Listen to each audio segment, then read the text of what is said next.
What's goody? What's goody, my peoples? What's goody? What's goody? What's goody? We in the building. We in the building. The drama king is in the building.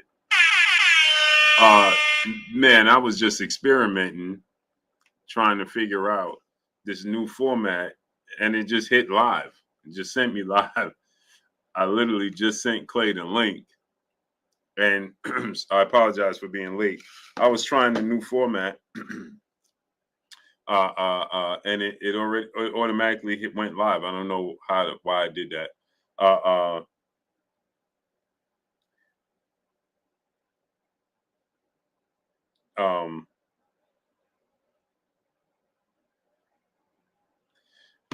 don't know why I did it. I was experimenting, people.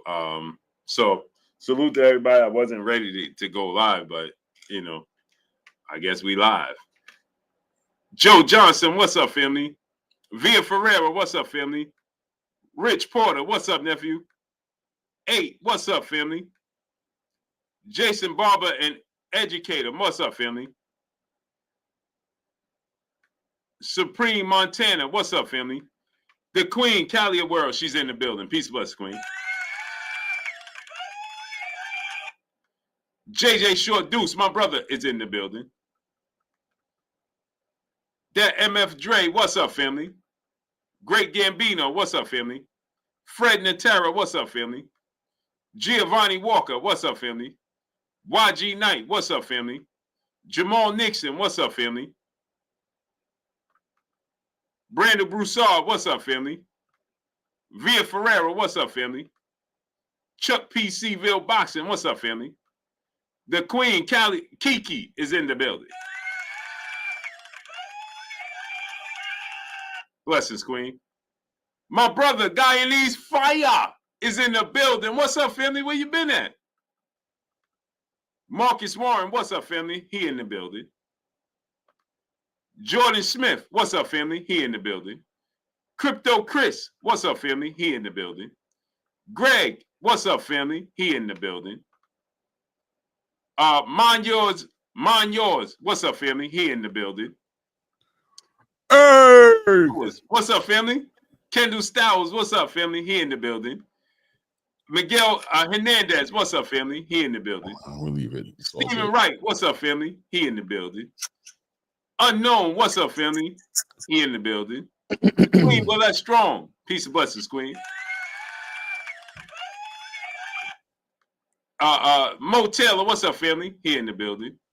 Corey Jackson, what's up, family? Appreciate you. He said, love your content, brother. Appreciate you, brother. Fee, I take that. That's Philadelphia. Salute. Mr. Nice, what's up, family? And more importantly, we got my brother, my co-host, Claymore Rain. He's in the damn building. Let go. Let's do it. It's Tuesday News Day, Blue. It's Tuesday News Day. What's good, man? Hey, I was messing with the I was trying to. It sent me all this new stuff to do demos and scenes and all this new stuff. So I was messing around with it when I sent you the link. And next thing I know, it's like you live. I'm like, I'm live, bro. I ain't even changed my stuff or nothing. I'm like, I'm live. Yo, I'm looking at it. I'm like, bro, how am I live? I don't know what I did. It gives me. You use StreamYard? Yeah. Did it give you all this new? I try my best to ignore it and not allow myself to do nothing new. Like, you know what I'm saying? Like, unless I'm playing with it, and I'm not preparing, but I try not to play because I know how those things go, bro. You mess around and hit a button, you think it's going, all of a sudden it's doing you favors. It's like, oh, we're being more efficient. You wanted to go live anyway, right? Kill 2 birds with 1 stone. I'm like, how am I live? Like, I didn't monetize it. I didn't do nothing. It just said you live. I'm like, bro, what? It gave me these demo one day that thing's gonna come in handy. One day you're gonna figure it out and be like, oh, okay, I see why they doing that. It does kind of help. But until then, it's just going how you moving the way you want to. Yo, imagine, bro. I'm like, bro, what? It says I'm live. I'm like, oh man. Everybody staring at your face, looking dumbfounded, like, bro, what do you mean I'm live? Bro, I'm like, bro, I literally just sent you the link. When I text you, I sent you the link. I'm looking and it says a new invite, present or past. Then it got demo scene 1, 2, and 3. Then it has new scene. It got like a bunch of stuff, bro. It just sent me. So I'm like, I'm just trying to, play around with it. And next thing you know, it said you went live, and I'm like, I'm live. Yeah, just like that, bro. It's bugged out. D-Boy Dev, Reginald Moon, what's up? Sir Dante Fox, what's up? Teach, what's up, family? Clay, do me a favor, put your link to your channel in the chat. Macadon 901, Stanley Bailey, what's up, family? Mr. Nice, what's up, family? What's up, family? So we are back, and we are in the building. Do me a favor, people. If you have not, click the link. It's pinned up in the chat. Subscribe to my brother Claymore Rain. Link to his channel right there is pinned up in the chat. Click the link and subscribe to my brother Claymore Rain. The link to his channel is pinned up in the chat. That MFJ, Chilltown Majors, DOG 215. What's up, family? Armani Vest, what's up? But we are back on this Tuesday. Oh man, it's Tuesday News Day, and what a day it is, man. So much stuff happening, bro. I can't wait. I don't know where you're gonna start, but I just know there's so much. So just do and it's fight week. It's fight week. We just came off of a fight weekend. You know what I'm saying? A halfway decent fight weekend. It looks like Tim Tszyu is back. I don't know if that. Right. I don't know how. I wanted to get your opinion on that definitely because he looked good, but it's Joey Spencer, Blue. It's Joey Spencer. It's Joey Spencer. And I was saying this before the fight, right? The thing that didn't have me excited about it is that Joey Spencer is a tweener, right? He's fighting outside his weight class. I don't know if it's being lazy. I don't know what it is, but Joey Spencer should not be fighting at 154. I've seen Joe. I know people have in the past, and I've been saying this for years, before he fought Jesus Ramos, right? When I seen Joey Spencer in person, I'm like, bro, they're trying to build him up as this new Canelo. He's like, he's stocky as a stocky build, right? In his frame, but he's not Canelo. He's simply not. He's actually a slightly smaller than Canelo Alvarez, right? Which is ironic because Canelo is a small 54, 60, 68 pounder. So Joey Spencer needs to, like I said, no disrespect to Joey Spencer, but he needs to be fighting at 147 pounds. Right. That needs to be his weight class. He is fighting guys that are way too big for him. Way too big. And I've never, Clay, and I've seen Joey Spencer in person many a times. I've never seen him out of shape. Right. So it's not like he's some guy that balloons up in weight, and maybe that's the issue, right? Maybe he don't have the weight to cut. Maybe they feel like he don't have the weight to cut. But they need to find something to do because he is not a 54-pounder. Just simply plain and simple. He's not. He is too small. When you seen him fight against Jesus Ramos, it looked ridiculous. Yeah. He had the heart. He was in there trying to make it happen, but he was just way too small for Jesus. And you same thing with Tim Tszyu. It's like, bro, you this is not your weight class. You are, and the thing is, he doesn't have, again, no disrespect to Joey Spencer, but he doesn't have the skill set to to compensate for the shortcomings. Exactly. Right. Exactly. Right. Terrence Crawford can pull that off. You know what I'm saying? Right. Tank can pull that off. Right. He don't have that ability. He just simply do not. Manny Pacquiao had a special skill set, right? Floyd Mayweather, smaller guys, but they can box your socks off. You know what I'm saying? And and another thing about him, he's vanilla, right, Clay? He don't have any special effects. They all have some sort of special effects, right? Where Terrence Crawford could switch from southpaw to orthodox. He got power in both hands, and he has extremely long arms to be 5'8", right? His arms is 74 inches. It's ridiculous. His arms are longer, just to put it in context with people, his arms are longer than Jamel and Jamal Charlo's. Right. Terrence Crawford arms. Right. When you look at Manny Pacquiao, the way his hand speed and his foot speed were on the same page is very rare, right? That you can move your feet that fast, move your hands that fast. And generate that much power, right? So they have these, like Tank got that one punch equalizing power. You don't see it, he putting you out. Right. So they have these special effects that can translate.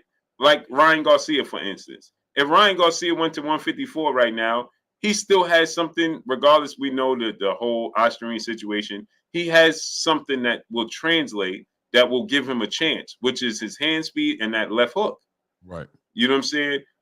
We may say he's too small, but he has that in his back pocket that he can resort to.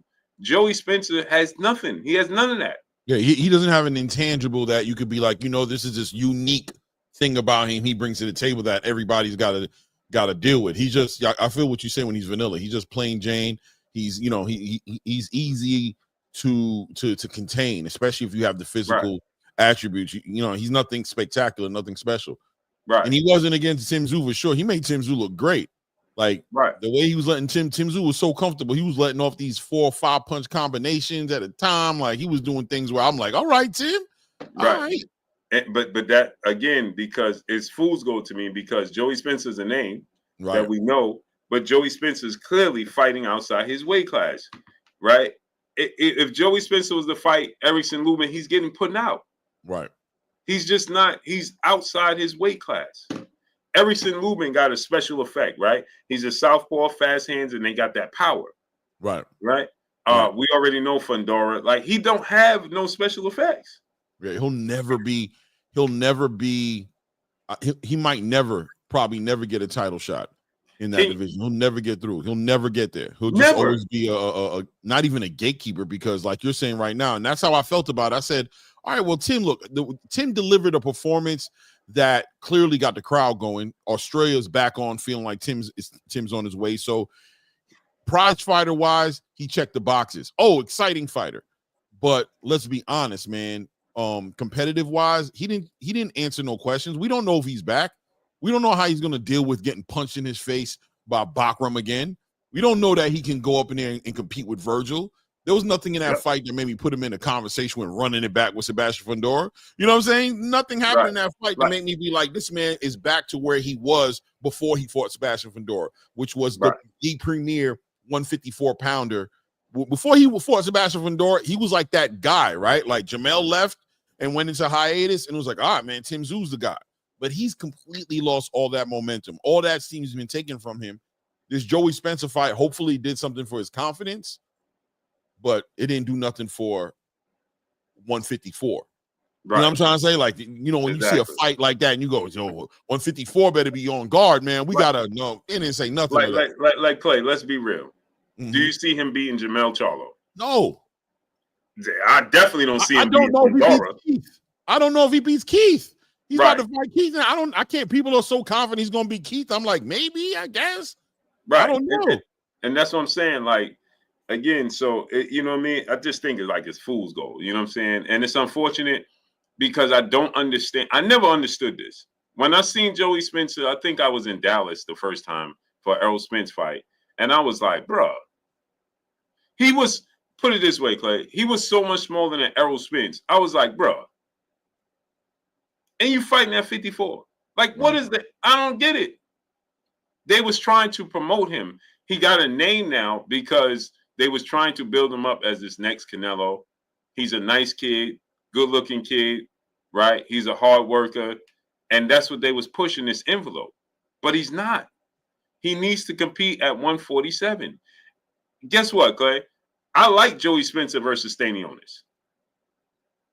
I like Joey Spencer versus Mario Barrios. I like Joey Spencer versus, you know what I'm saying, Brian Norman. Right. Now, Boots, not so much, stylistically, right? But those fighters, and I think Brian Norman still beats him because he has the intangibles to do it. Right. But those are more competitive fights for him. Right. Great dance partner. Right. Those are more winnable fights for him. Right. I think he would beat Abel Ramos. Yes. And Abel Ramos gave Mario Barrios all he could handle. Well, some people say he won. Exactly. Right. I think that when we watched it, I think Mario Barrios did so much so early with that jab. It was about did he catch up? It was like, did he catch up? Right. Yeah, that's what it was about because he won the second half of that fight. It was like, but was it enough? Did Mario win enough for the first half to make it? Yeah. So, you know what I'm saying? I think that he needs to drop down. Yeah. But now he's taking so much punishment in these 2 fights. What is he going to have left? I mean, he only got 2 losses right now. But they were bad losses. Yeah, they look bad. They look bad. Yeah. They look like he got pummeled. Like he got beat till he got beat up. They got waved off. Like, yeah. You know what I mean? He got beat. And the thing is, he got big heart. So he ain't attempting to fade. It's just bad, man. David Yancey says they saying the Keyshawn De Los Santos fight off. You heard about that? I heard rumblings about it, but I didn't. I'm gonna be honest with you. I wondered how De Los Santos was going to deal with that weight cut and with the rehydration clause in Virginia. I didn't feel like there was a good fight for him, bro. I was like, yo, let's get it done, but I didn't feel like that was a good fight, man. I think De Los Santos needs to go to 140. That's what I believe. I think he's been out the ring too long, and I don't know what kind of shape he's been in. And if he's having to cut a lot of weight, you know, these dudes stay out the ring for like a year and some change, and all of a sudden they gain weight. You know what I'm saying? They become bigger dudes. I wondered if, you know, how the discipline was for him in what he's been doing outside of, and plus he had surgery supposedly from what I heard, and you know how surgery does. You sit still, boom, you know what I mean? Right. You I was gonna say you get thick, but I was gonna say pause, right? You know what I'm saying? But you get. Let me see it. I haven't heard anything. I heard rumbles, but I didn't hear anything concrete. I hope that's not the case, but again, like you said, it wouldn't be a surprise, right? No, it wouldn't. To me, it wouldn't. I'm trying to see too. I'm looking all around to see if there's anything. Yeah, I messaged Rumor mill is. I'm looking around. Man, yo, sidebar. Yo, Jarrell Big Baby Miller's a bully, bro. 1000%. He a damn bully. You hear me? If you watching this, Jarrell, you a big damn bully, bro. I'm gonna get him. I'm gonna get him to come on the show. You a big bully. That boy went up on that stage and yo, I ain't gonna lie. Shout out to Fabio Wardley too, but it looked like Jarrell took your heart a little bit. I ain't gonna lie. It looked like you was out your element, bro. Jarrell was. He seemed like he was copping the plea, right? What? Yo, I didn't do the song. Why are you blaming me? I didn't even do no song. What song you talking about? It started. I'm gonna tell you. I believe you, Fabio. I don't think you did no song, and I think Big Baby Miller know you ain't do no song. But I think he know he ain't doing no song, but he using it as motivation. Yeah, it was like when a dude looks at the dude who had nothing to do with it and say, "What'd you say about my mama?" And you like, "Well, I didn't even say nothing." What? What'd you say about my mama? You know what I mean? Just caught him off guard. Fabio couldn't believe that, you know, like he said, and Fabio said, yo, he's genuinely mad. Like he wasn't playing. I don't know if anybody thought he was playing, but he's genuinely mad. I'm gonna be real with you. I don't think Jarrell genuinely mad like that. I think he's literally intimidating and throwing that. I think he's convinced himself to a degree to be mad, to be in that moment. But Jarrell know that young bull ain't do nothing to him. Ain't say nothing about no rap song. Fabio don't even talk like he rap. He don't even sound like he could make a rap song. But Jarrell said it don't matter. That's what he said, dog. He gonna have to stand on that. He gonna have to stand on that. That's what he said. All right, bro. So now, people sent me this, that Edwin De Los Santos has pulled out the fight. He don't like the offer, that the final offer that Keyshawn and Top Rank offered him. So, it's apparently, and I don't know how true this is, but he says, Edwin De Los Santos says, I'll give you guys the exact details in a few hours. And then somebody said to him, I heard they offered you $200K. That's low. And he just put the sad face. $200K. $200K. First of all, Brian Norman Jr. got around $150K to fight Giovanni Santillan, right? For that WBO interim title. Bro, what are you asking for? What do you think you deserve, bro? You just came off the most boring. Your last fight was the most boring fight in boxing. People said you threw less punches in that fight. Historically, you're like in the history books for like the lowest punch output, bro. It is what it is, bro. You take the $200K. Nah, you take the $200K, you make the fight happen, bro. You get a shot. You get an opportunity. He's supposed to get more than that, Blue. How much is Keyshawn getting to fight him? What, 1.5? Maybe 2? Yeah, but Clay, 1.2? 200 Clay is nasty work. Bro, what is he supposed to get? Because you got to think, right? Keyshawn generated $1 million gate. He a world champion now. It's going to be in Virginia. So you got to give him at least 400K. Because it's a title fight. And on paper, it's the toughest fight of Key's career. Right? Like 400K, like 200K is crazy. I don't know, bro. I don't know who this guy is, bro. I'm sorry, Blue. Edwin De Los Santos. Who is he? His best fight, his most notable fight is against Rayo Venezuela years ago. That's his most that's the fight that brought him to the table. I don't know. Who is this guy? Maybe, I don't know. Maybe I'm bugging, man. You know what I'm saying? What did he make in his last fight? Because you know how Bob Arum's going to carry it. You know how Bob Arum, he says at least 500K for a title fight, plus Edwin is a no name. Is he a no name? Is he okay? Maybe. I don't know. Is he? What is he known for? He's known. I mean, think, right? He knocked out Jose, right? Knocked him out. Yeah, I think 200K is diabolical. Hey, man, I guess on to the next one. Go fight Frank Martin at 140. We'll see how much they offer you up there. Maybe they, you know what I mean?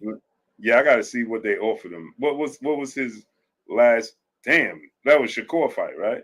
Yeah, bro. Let me see. He ain't been active. I mean, yo, Yi Honcho, I hear you, man. Edwin is known. I mean, I know Edwin for sure. I'm a boxing fan, though. I don't know how many people know Edwin. If I go to my cousin right now and say Edwin De Los Santos, I don't know if he's gonna tap into that. And if I tell him how to remember him, it ain't gonna be pretty. You know what I'm saying? If I say, don't you remember the guy who fought Shakur on Friday night? That guy, oh, him? I don't know, bro. Maybe. Hey, man, it is what it is. Said the offer was 400K. David Yancey said Carl Moretti said the offer was for 400K. Okay, I ain't mad. Listen, I don't count like pockets. I'm not here to say, you know what I mean? I'm not personally me. I'm not sitting here feeling that as shocked. You know what I mean? I'm not going to lie to you. Like I said, I give you an example of Brian Norman, you know what I mean, who came off of getting sat on his pockets and getting a fight stopped due to a cut. No contest. He went into a fight with Giovanni Santillan for an opportunity to become an interim title holder. He got 150K, man. I think he went home with less than 100 after it was all said and done. You know what I mean? It is what it is. Yeah, that's what I'm saying, Chris Legg. Like, how many? Ask somebody in the street about who Edwin De Los Santos is. Like, yo, you watch boxing, right? Yeah, man. You remember Edwin De Los Santos? Anybody? What they gonna say? I don't know. I don't know. I know my wife definitely don't know who he is. I think, you know what I mean, people who I know who are casual fans who just watching, who knows Edwin De Los Santos? His biggest accomplishment he ever did was probably, if you want to give a positive accomplishment, you're going to say what he did against Rayo. But if you want to say his biggest accomplishment, it's probably being in the ring with Shakur Stevenson in one of those boring fights. Which one do you think supersedes the other one? What he did to Rayo or what he did with Shakur? Yeah, but Hulk Nell, at least Keyshawn's a champion. At least if you say Keyshawn Davis and they say, yo, who's Keyshawn Davis? At least you could be like, yo, he the WBO lightweight champion. I'm like, oh, all right. You know what I'm saying? Even if you don't know who Keyshawn is, you could be like, he the WBO champion. You know what I'm saying? That's like saying, you know, you know, who's I'm trying to think of something like a star player of a team, and you might not know who it is, but if he got a ring, you know what I'm saying, or something, you could be like, no, that's the, you know, what are you gonna say about Edwin? No titles. Only most significant win is against Rayo at 135. Hasn't fought in about a year and a half, 2 years. And the last fight he fought, people said is the most boring fight in boxing history. The lowest output punch fight in boxing history, damn near. Number 2 or number 3. Yo, Clay, I can't even find this dude's purse, bro. Who? Edwin's for nothing. Telling you. Yeah.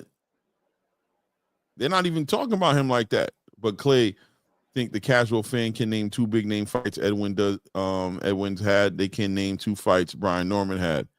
Yeah, but once again, Brian Norman is a WBO champion.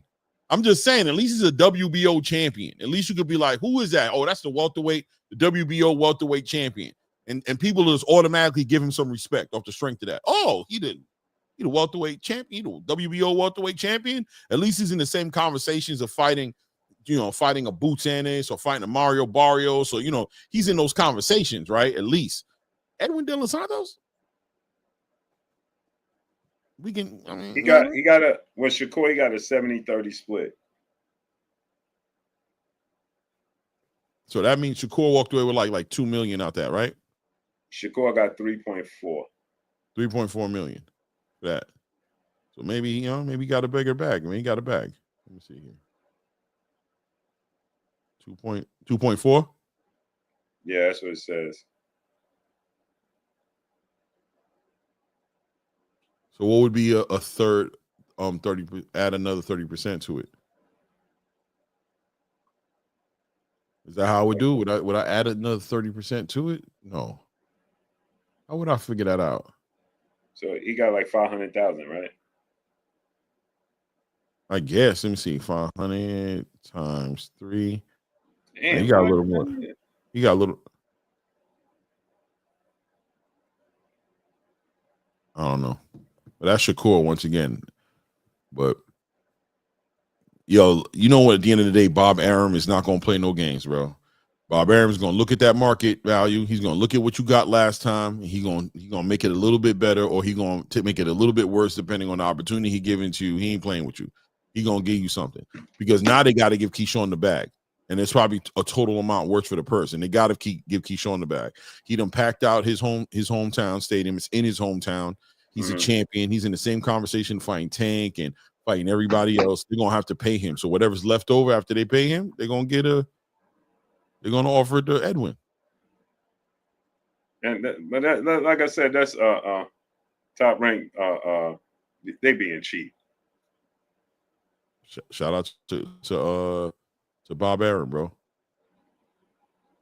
That he earned a guaranteed $1 million for his fight with Kerr. Okay. Well, I mean, look, if his last check was for $1 million, it is what it is, right? $1 million? No. That's what he's saying. Chris Legg said AI claims it's widely known that he earned a guaranteed $1 million for his fight with Kerr. It is what it is. I didn't know Edwin was all that. I ain't gonna lie. I didn't know he was known like that, bro. I ain't gonna lie to you, bro. I ain't know. I was in the dark. I thought it was because I was a boxing fan that I just knew who Edwin De Los Santos was, but I ain't never heard nobody talk about Edwin De Los Santos.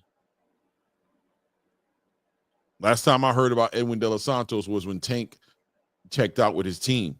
And then for that moment in time, Cello was able to go on like Mill City and do some interviews about Edwin De Los Santos. But outside of that, man, what the hell? I didn't know he said 200K is diabolical, though.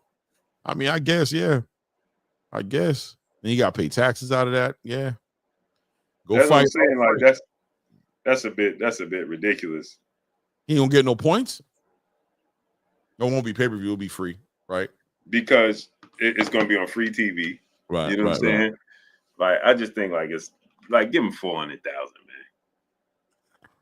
They gave Edwin the 1 million Frank Martin duck. Is that why they got that number? Is that how they got that Jordan Smith? They went and gave. They said they gave it to him. Okay. Salute to Paul Ruffin, brother, in the super chat. Much love. He said, salute to your family. Much love, family. Mo Taylor, my brother in the super chat, dropping that Cinco on this in the super chat. Blue Clay, yo, Blue, you got my 7-year-old running around the crib screaming, dropping that Cinco on this in the super chat. You get a second shout out, MJ. He'd love it. Salute to MJ, man. Much love to MJ, man. Peace, MJ. Peace, MJ.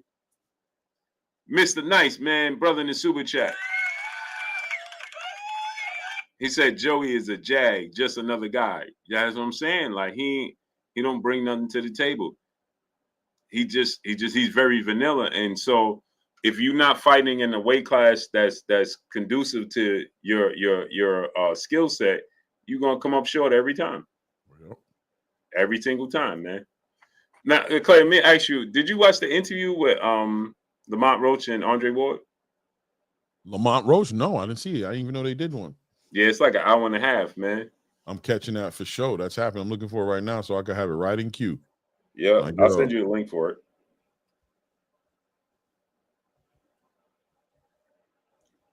Great interview, man. Oh, here it is right here. Yep. I got it right here. I found it. Oh, you got it? 20 minutes. Yep. Yep.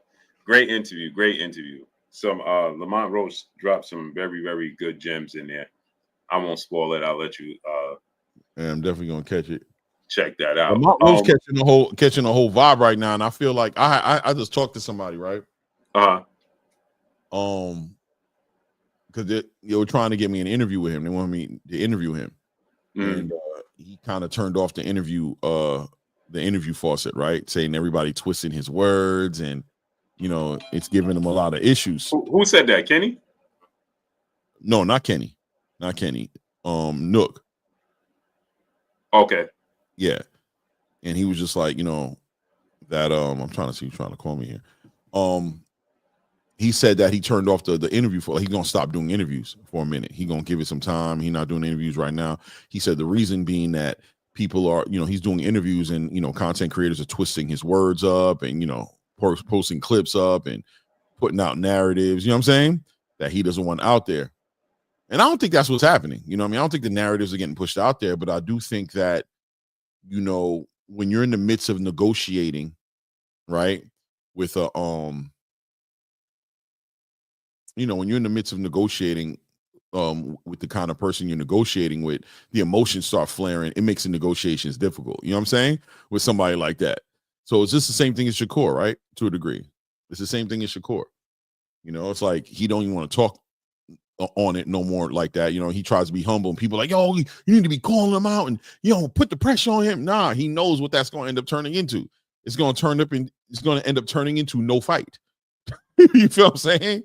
And I don't need that right now. What's most important to me is the fight. So I'm gonna be patient. I'm gonna keep saying that my interest is still there, that I still got hope alive, that fight's gonna happen, and it's still the biggest fight.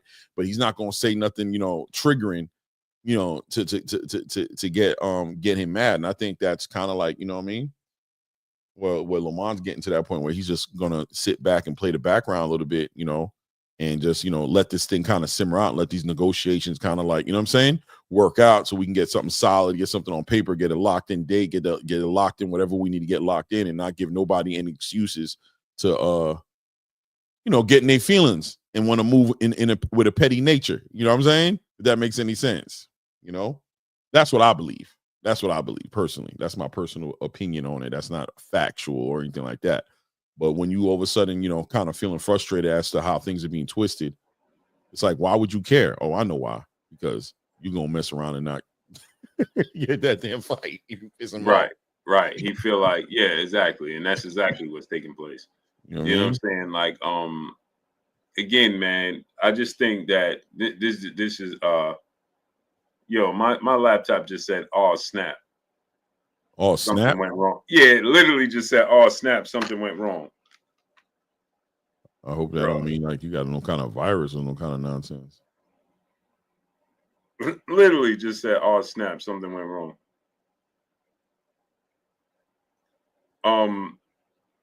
Again, right, there's not enough, because that's the reason. And Mr. Nice, my brother in the super chat, dropping that cinco on us in the super chat, said they offered $400K.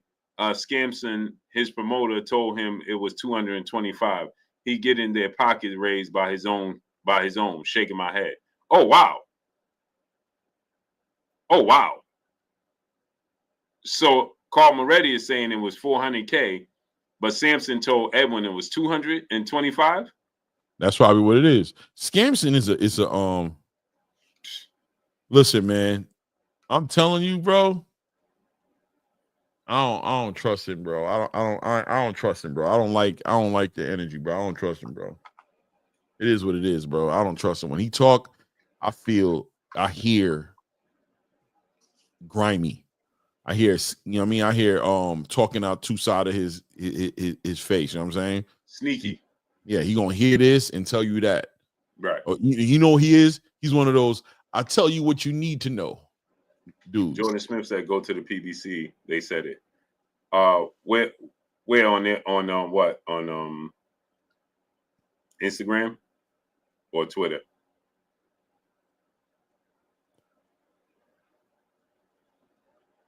Yeah, I made his day. Mo said MJ want the link.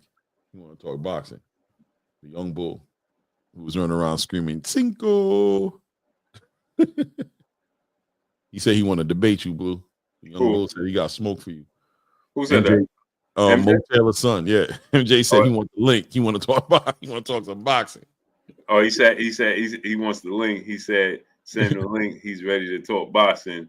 Thank you, great brothers. Y'all made his day. Salute to him. Salute to MJ. No doubt, man. Salute. He wanted to debate your boy Blue. Yeah, he think he got something for you. He been waiting on you, bro. He said whenever you ready, when you ready for that smoke. Okay, MJ. I ain't mad at you. He in training, bro. He early. He ready to go. Yeah, so yeah, Clay. He just strikes me as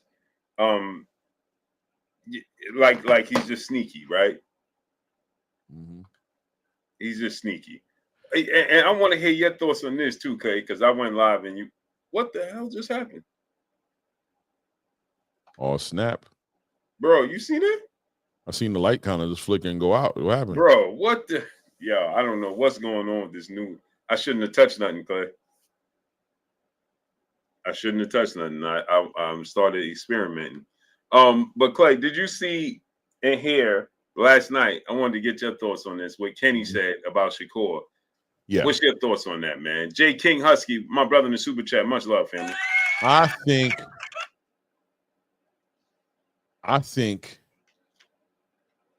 there's a lot of people in Tank's camp that are in the dark about what's going on with Tank.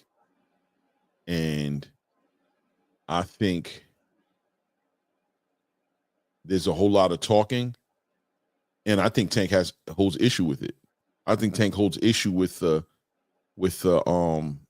talking. You know what I'm saying? With the talking. I just think in general, we're seeing Tank. I think a lot of the distancing he's doing, a lot of the things he's doing to kind of draw that line in the sand is, shout out to everybody who helped him be who he's become inside the ring and be the fighter he's been. But I think there's a certain exhaustion with the constant narratives.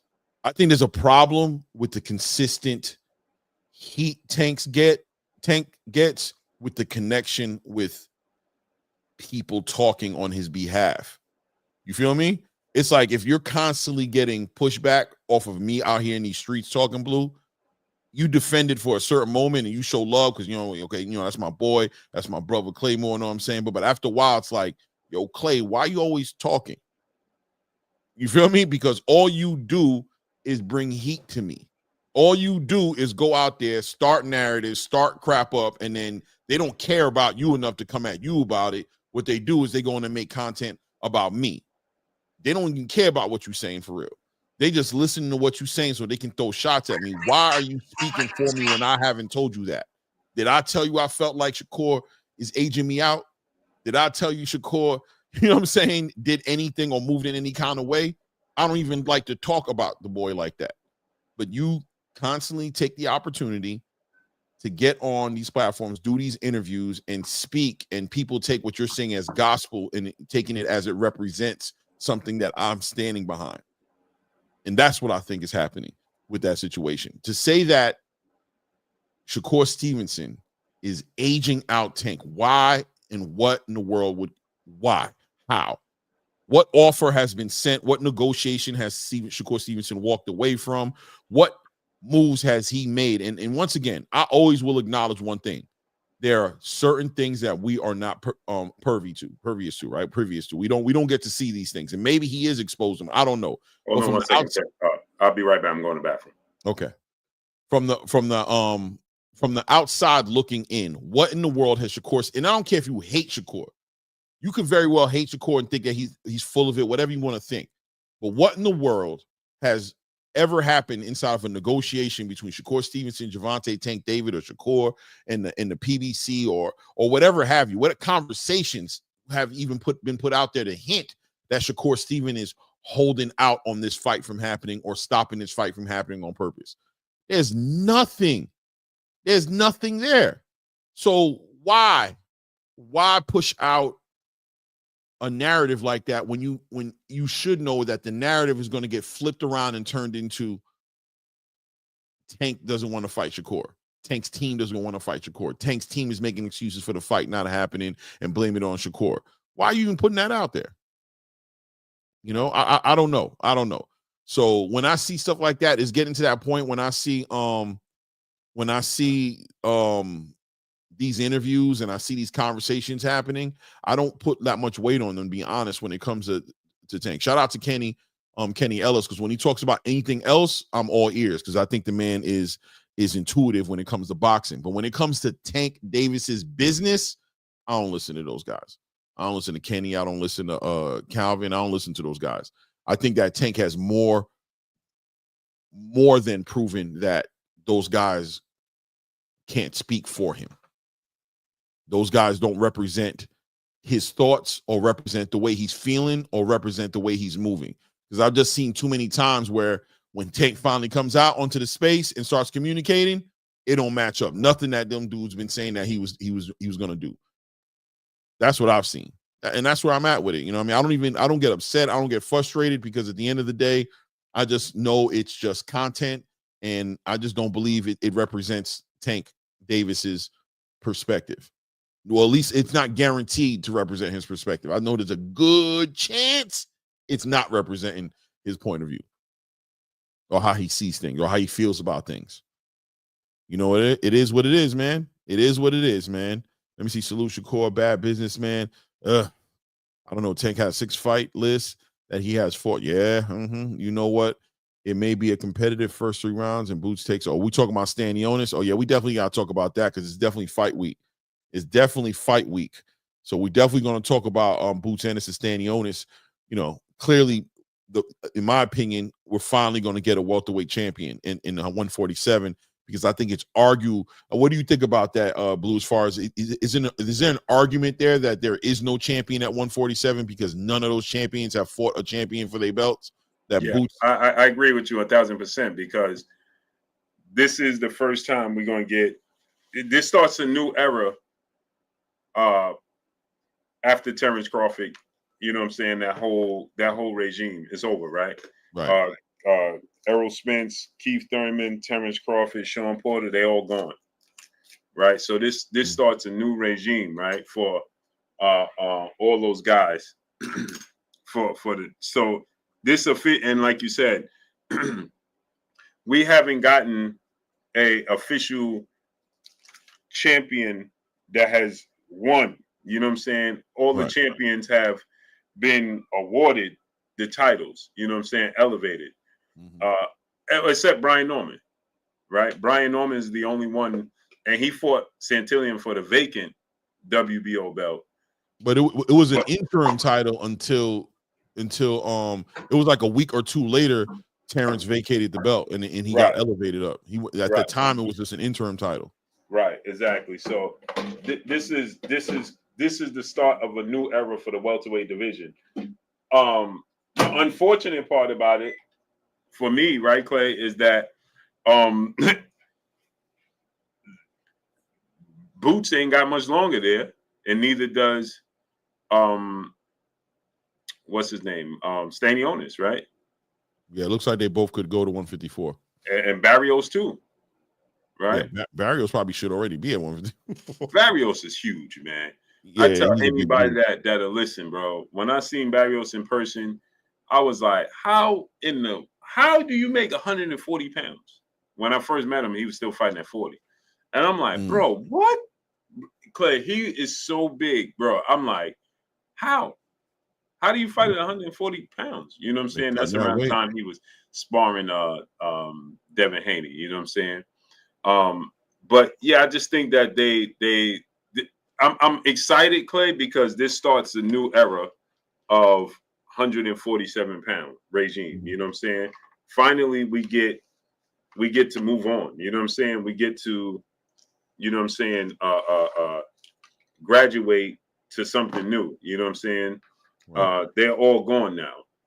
All of them, right? Errol Spence, Keith Thurman, Sean Porter, Danny Garcia, Terrence Crawford, they're all gone, right? It's over now.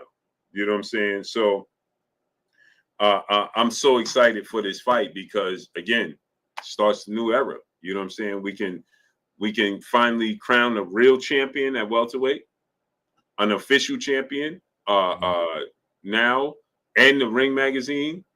And that person has to be the number one fighter at 147 pounds. The winner has to be considered the best fighter at 147 until proven otherwise. Because, like you said, Clay, nobody else has officially fought for a title. This is the first one. And you're getting not only that, right, Clay? You're not getting 2 B-level fighters. You're getting 2 A-level fighters that are undefeated, right? So somebody's going to take their first official loss. It's an official passing of the torch. Official. You know what I mean? Salute to Carlos Dixon, brother, in the super chat, dropping that half a dub on us in the super chat. What up, Blue and Clay? Salute, Carlos. What's up, family? Salute, Carlos Dixon. Salute, great brother Kendall Stowers in the super chat, dropping that half a dub on us in the super chat. Clay, how you feel about Schofield getting away from his dad is how I feel about Tank's team. He definitely needs to get away from them at this point in his career, but they are damaging his reputation. And another thing with Floyd Schofield, man, I seen that interview he did, and I was so. I didn't see it yet. I ain't see it yet. I want to see it. You talking about the one? Was it with Mill or was it? Yeah. I've seen the thumbnail. I haven't listened to it yet. You know, Mill's a certain kind of reporter. You know what I'm saying? So he don't push the envelope. Yeah, he ain't gonna push back too much. He's gonna allow them to speak their truth, and he's gonna let them. He allow them to speak their truth, but their truth be just straight up nonsense. You know what I'm saying? He talking about how everybody's ducking Floyd. Oh my God! All the champions is ducking Floyd. Come on, man. Nobody want to fight him. I'm like, bro, how like it's so annoying listening to it, Clay, because it's like, bro, how can you with a straight face say these things? How? He's burning down that house, right? He's burning it down. He's taking it down with himself. You're detached from a certain. Let me tell you something. Even if there's truth to what you're saying, right? Let's just say there's truth, right? Right. Let's say that these champions really don't want no problems because they've had all these sparring matches with Floyd, and they know for a fact. Like kind of like the Martin Bacoli situation, right? Where these heavyweights know they've been in the gym with him and they know, like, yo, no, Martin ain't nothing to play with unless there's some big money on the table or a belt or something. Nobody's giving Martin no chances. With all of the bad publicity that you've given your son and your movement with the way y'all moved, outside of just humble talk, like, yeah, man, we still looking to make the best fights right now. We just want to keep Floyd active. So we're looking. Why are you still standing so confidently on that platform to scream out the nonsense that you're saying? Now, I'm telling you, I don't even believe it, right? I don't believe Tank is ducking Floyd Schofield Jr. We know Shakur ain't ducking Floyd Schofield Jr. We know that's you talking about all the champions in that division except for Shakur at a minimum, right? Because we know what happened there. And he went on a tangent, Clay, how Keyshawn don't want to fight him. He was offered the fight and he ducked. He said he was going to take the fight. Now he ducking the fight. And it's like, bro. At some point, his son got to be like, but go ahead, Clay. I'm sorry to cut you off. No, you hit it on the nail. Like at the end of the day, even if it was true, let's say you sent the offer to Keyshawn and he didn't take it. Why would he take it? Why does he have to take it? You know what I'm saying? The only person who there could be an argument there as far as making an argument to say that maybe you deserve a shot would be Tank because of where you're ranked in the WBA sanctioning body. But ultimately, nobody's ducking your son at this point off the strength of somebody. You finally got him an opportunity, and look what you did with the opportunity. I know he was sick. What are you supposed to do, right? He was sick. But like I said, even in the midst of the truth, your lack of control your lack of stoicism, your lack of control to just say anything you feel like saying just shows like there's an emotional side of this man that is untamable. You know what I'm saying? And it's not good. And then, you know, I'm not going to get into the feminine energy and all that. They call you, you know what I mean, Mama Schofield, and I don't pretty much agree with that. I'm like, damn, bro, you just knocking this man as a man, bro. He a father, but brother, you really lack the stoicism to just be a little humble and a little honest to say that, you know what, we've kind of painted a bad picture of ourselves. We ended up on the wrong side of a situation and we just look bad. Why are you compounding it with these random interviews that you come out with? And you always, once again, just kind of like, shout out to Kendall, you're putting it, who got to bear it? Your son. He got to take it. He got to walk around with that. He got to have that shit on his nose. He got to have that. You know what I'm saying? He got to walk around smelling like piss. You know what I'm saying? He got to do that. And you just chill in the background, and you know you put the burden on him to back your words up. It's nonsense. It's nonsense at this point. And yeah, I do agree with you, Kendall. There's definitely got to be a thought, in my opinion. Yeah, man. Somebody needs a timeout, and somebody needs some space to kind of figure things out on their own and kind of grow up and be a man and make some decisions on their own. Because, brother, it's not even fair to you at this point. It's not even fair to you to have to deal with that. I haven't seen the interview yet, so I'm going to watch the interview. You know what I mean? But, yeah, if you're saying champions at 135 are ducking you, bro, it's diabolical, bro. It's diabolical. Your own Oscar De La Hoya said you ain't ready for no smoke like that. Then you went out to Turkey and put a big old nasty, rotten egg in the middle of Saudi Arabia. They don't want nothing to do with you. So who's ducking you for real? And if they ducking you, is it because of the threat that Floyd Schofield brings, or did they just not want to get rotten egg smell on them? Right. Salute, nephew, for Shirley Sean. He said, Blue, them tacos good. You gave that look. No, I'm not eating no tacos, bro. This is white rice, green beans, and grilled chicken. Yeah, man. It's diabolical, bro. Exactly, Mo Taylor. Promoting and selling your brand is one thing. Being delusional is another. Right. Exactly, bro. It's like, and again, like Clay said, you're doing your son a disservice, bro. Yeah. It's not doing nothing. It's not helping him, man. And I know people are going to want to say, oh, Bill and Devin's, come on, bro. Bill is definitely benefited Devin, shown improve what he can bring Devin. You know what I mean? You can night and day. Right. You can feel like he's unhinged at time and he kind of goes off and he gets into it with certain people. But at the end of the day, it's all well calculated. You can see it's all well calculated. It's chess, not checkers with Bill Haney. You know what I mean? The way he moves is, he moves with purpose.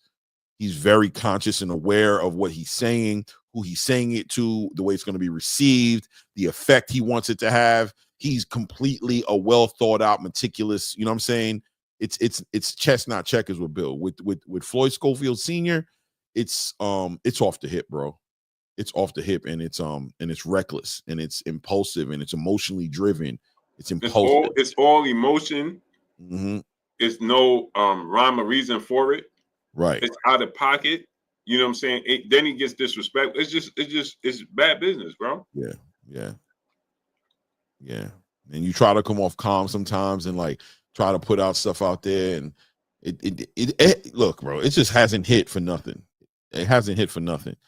It is what it is. Even I think Freeway Ricky Ross, I guess, was affiliated with them at one point in time and was helping them. Even he's come out to communicate like this ain't no act. This ain't him being, you know what I'm saying, being in, smart. No, this is him being out of control. He can't. He gets pissed. He gets triggered, and he and I'm not trying to say feminine this, feminine that, but I'm going to say it's female, like females do that. You know what I mean? They get triggered and they start cussing out your mama and cussing out your babies, right? You know what I'm saying? F your mama, F your dead daddy. You know what I'm saying? This and this and that. And, talking up a whole bunch of stuff and then, leaving it for their man to be outside to deal with it. You know what I'm saying? When a man get outside, he got to stand on that shit you was talking. You know what I mean? It's crazy, bro. You should just be quiet and let Floyd go. If there needs to be media, put Junior out there. yo, Junior, I need you to go do an interview with Mill City. Junior, I need you to go on the Boxing Voice and do an interview. No, you got to go do it because you got to push your brand, bro. You got to go do an interview. This whole idea that you need it and his frontal lobe is not fully formed and he's not all the way, all that stuff you be saying, bro, it's diabolical, bro. Nobody trying to hear none of that nonsense, man. Nobody. And to make it worse, right, Clay? The only thing he have to show for is he keeps saying sparring sessions. Yeah, bro. From a long time ago, by the way. A long time ago. Right. He's like, oh, these dudes they trying to get out these sparring sessions, man. I mean, no, they trying to get out the sport. That's what he was saying. They trying to retire. They trying to get out the sport. They trying to move on, man. These dudes they understand what we do. You know, Floyd is like, bro, it's old now, bro. It's old now, bro. You understand what I'm saying, Clay? Like, nobody believes you no more. Bro, you had the opportunity of a lifetime. The biggest bag for a world title on the biggest stage. You said Shakur is not a puncher. You had the opportunity and you squandered it away. With no proof. Just off the strength of what that looked like, Blue, shut up. You feel me? Even if it was true, if he really got sick, it's just it's really circumstantial, just bad coincidence of events. You know how it looks. So just stop. Just stop, man. Just stop and get Floyd a fight. Make sure he looks good in the fight, and let's try our best to get past it and see him winning, see him looking spectacular, and get to looking forward to his next fight instead of just doubling down on this presence that you're maintaining in the space that's built around nonsense that happened in Saudi Arabia. And then just stop because it's not working. I have nothing against you, but it's not. Unless it's working. It's just working against him. Is this working? Like, looking at Floyd that way in the boxing space, is this what you call working? Are you sitting there comfortably going, you talking about us right now? So what do you mean it's not working? Is this what you? If this is what you was aiming for, I guess it's working, bro. What do I know? I guess it's working just against him. Right. I guess it's working, bro. Now he's the boy to cry wolf. What's the next fight? Did he talk about the fight that he got coming up next? No. That's what I'm saying. You feel me? Did you mention what the next fight's gonna be? But it's back to the same. Oh, these guys are ducking, man. It's like, bro, nobody, man, we don't believe you. You need more people. Show us, brother. And unfortunately, your son is taking a hit, man. Salute to Todd French 600, my brother in the super chat. He said, laughing my butt off. Wait. He said the frontal lobe. Yeah, that's what he keeps saying. His frontal lobe ain't even fully developed yet. Like, bro, he's not a man yet. He's not fully grown. I can't, you know what I mean? Like, all this stuff he starts saying, and people be looking like, people who don't know probably be like, oh, his frontal lobe ain't developed yet. Is he kind of like not developed yet? Right. Like, is he on the spectrum? What do you mean he's not developed? People don't know that his frontal lobe is not even all the way. So of course I'm going to stand there. Ooh, man, listen, bro. It's just, bro, I don't know if he realizes how people with common sense are looking at this. And I know you want to push. Hold on a second here. I know you want to push the idea that we don't know what we're talking about, right? Like, we don't count. You don't listen to us because we don't know what we're talking about, right? We have no idea what we're talking about. And why should you listen to us? Don't listen to us, bro. You heard? Keep doing what you're doing. It is what it is. You know what I mean? Don't listen. Hey, listen, bro. Do what you. You know he's remind me of. He's the epitome of. And no disrespect to him. Mm-hmm. And we all know these people. They in the hood. They always in trouble. They run the streets. Then they get knowledge of self. Mm-hmm. Oh, yeah. And now, oh, yeah, bro. Once they get knowledge of self, can't tell them nothing, bro. Wait, they telling you about you. They telling you about you now. Now they reading you. Yeah. Now they're reading you, bro. They turned into Sharif. Sharif kind of knew some things. This is right. Now, don't put that on Sharif, man. Sharif was on his point, man. Sharif was out there trying to say the hood. He was really doing it, man. We're going to respect Sharif. This ain't a Sharif situation. No. Now, before we move on, I want to get your thoughts on this Bivol, Benavidez, Benavidez situation, because immediately I've seen people saying Bivol, Duckin, Benavidez, and I'm like, what are they talking about? Yeah, bro. Bro, this is why boxing takes 2 steps forward and 3 steps back. 100%, bro. What are we talking about? He's ducking. What are you talking about? Yeah, bro. What's your thoughts on that, though, Clay?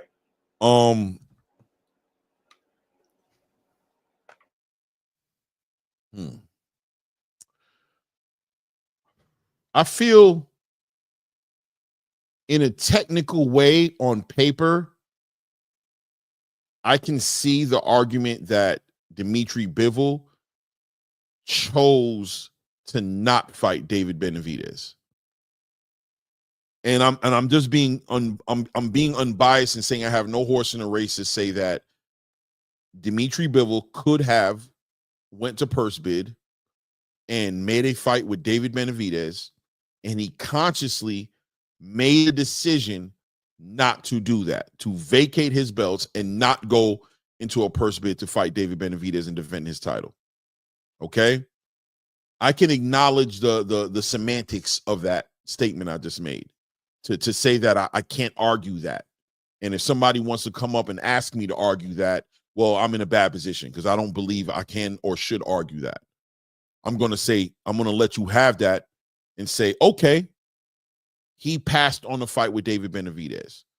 But I will also say, without a doubt, David Benavidez passed up on an opportunity to do something significant for his legacy. When you look at the journey that he's been on from 168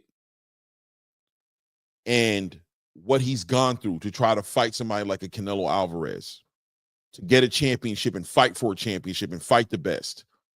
When I look at David Benavidez and to see what he did with David Morrell when he could have fought Jesse Hart and he made that sacrifice to say, no, cancel Jesse Hart, I want to fight the best. When I see him post a message on there saying that ideally he would never want to get a belt this way, he'd like to fight the champion. When I see you say something like that, well, sir, I have to push back a little bit on the decision you made then. Because if ideally the way you would want this to happen is to fight a champion, then without a doubt you passed up on that. And you too had an opportunity and chose to move in a certain way, or maybe Samson chose to do it for you. I don't know.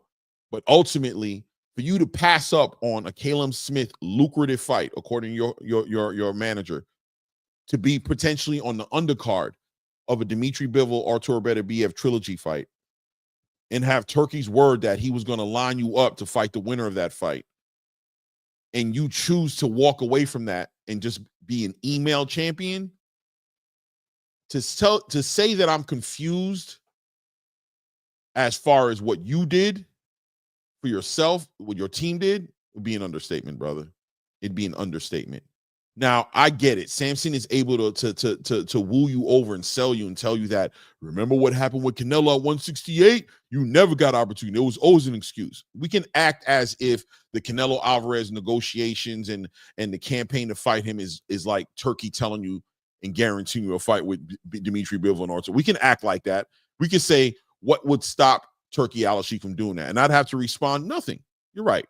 Nothing is there to legitimately stop Turkey Al-Sheikh from changing his mind, reneging on his word. He just did it to Shakur, according to this offer, right? So reneging, wasting your time, not giving you an opportunity at the title, and wasting your time and walking away from you. But I would say history and the way he moves outside of the Shakur Stevenson situation says that that's not really the way he moves. Like, he plans out fights. We know it. He's doing it with Devin and Ryan and Roley and T.O. He's doing it. You know what I mean? He does this. Brother, more importantly, in this situation, you shot yourself in your foot, in my opinion. I don't understand it. And in that way, there's an argument there to say that you ducked Dimitri Bivol because you had to know what this is going to turn into if you move the way that you're moving, or a good chance of what it's going to turn into. It is what it is. And it makes you look at the Canelo. It makes you want to look back at the 168 situation and really look at it closer and see what really happened there. You feel me, Blue? It makes you want to look back at him like, hold on, did he activate the mandatory? Why didn't he activate the mandatory? Why didn't he officially do this? Hold on a second. Why did he just sit there and just wait like that and then just go to 175? Hold up. Why did they put the 10-day deadline on him for him to go ahead and make a decision if he's going to stay down there at 168 or stay at 175 or go back to 168? What's going on in the background? And then you got to acknowledge that Samson got the two-sided talk where he just tells you what you need to know energy. So what has Samson been telling you, and what has he been hearing from Mauricio Suleiman? And how long have Mauricio Suleiman and Samson Leibowitz been in bed together?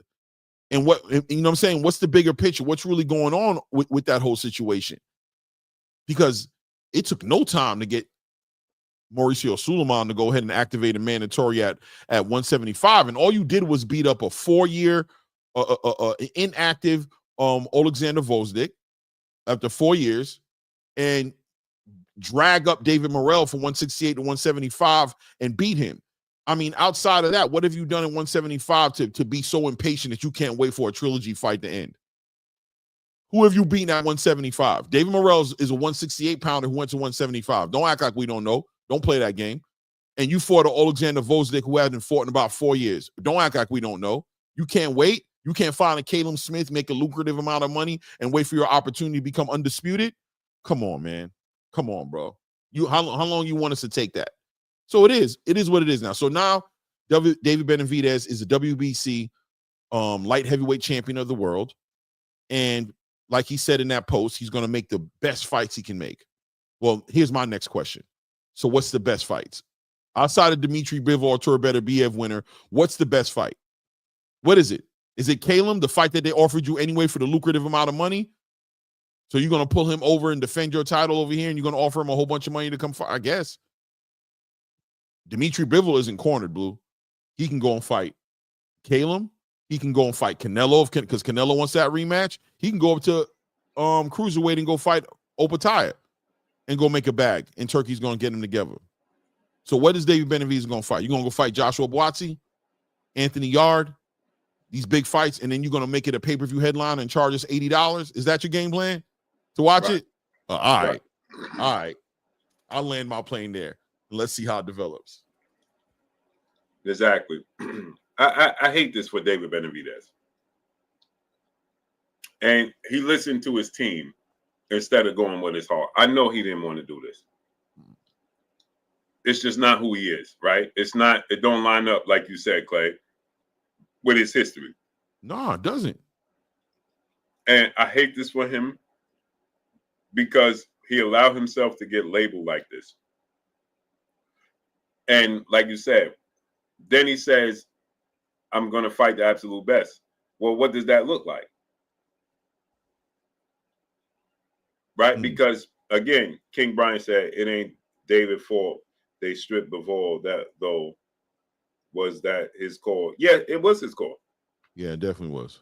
It's his call, King Brian. It's his call because he could have took the step aside, allowed fight Caleb Smith on the undercard. The plan Turkey had was you fight Caleb Smith on the undercard. They admitted they was offered this. And Samson admitted, King Brian and Clay, Samson admitted, right, that was a lucrative offer. Big facts. It wasn't even like Samson said, hey, they tried to play us. Lowball us and play us, and they think he said they offered us a lucrative offer to fight Caleb Smith. Facts. So they made you a lucrative offer to fight Caleb Smith. You turned it down to be the email champion, and you need the winner of that fight anyway. Right. They are the best two fighters in the division. Let them settle what they got to settle. at 150, 75 pounds. You or Johnny come lately. We've been wanting this fight for years between the two of them. 100%. 100%. We've been, and this makes it even worse. This is what I can't stand with the WBC.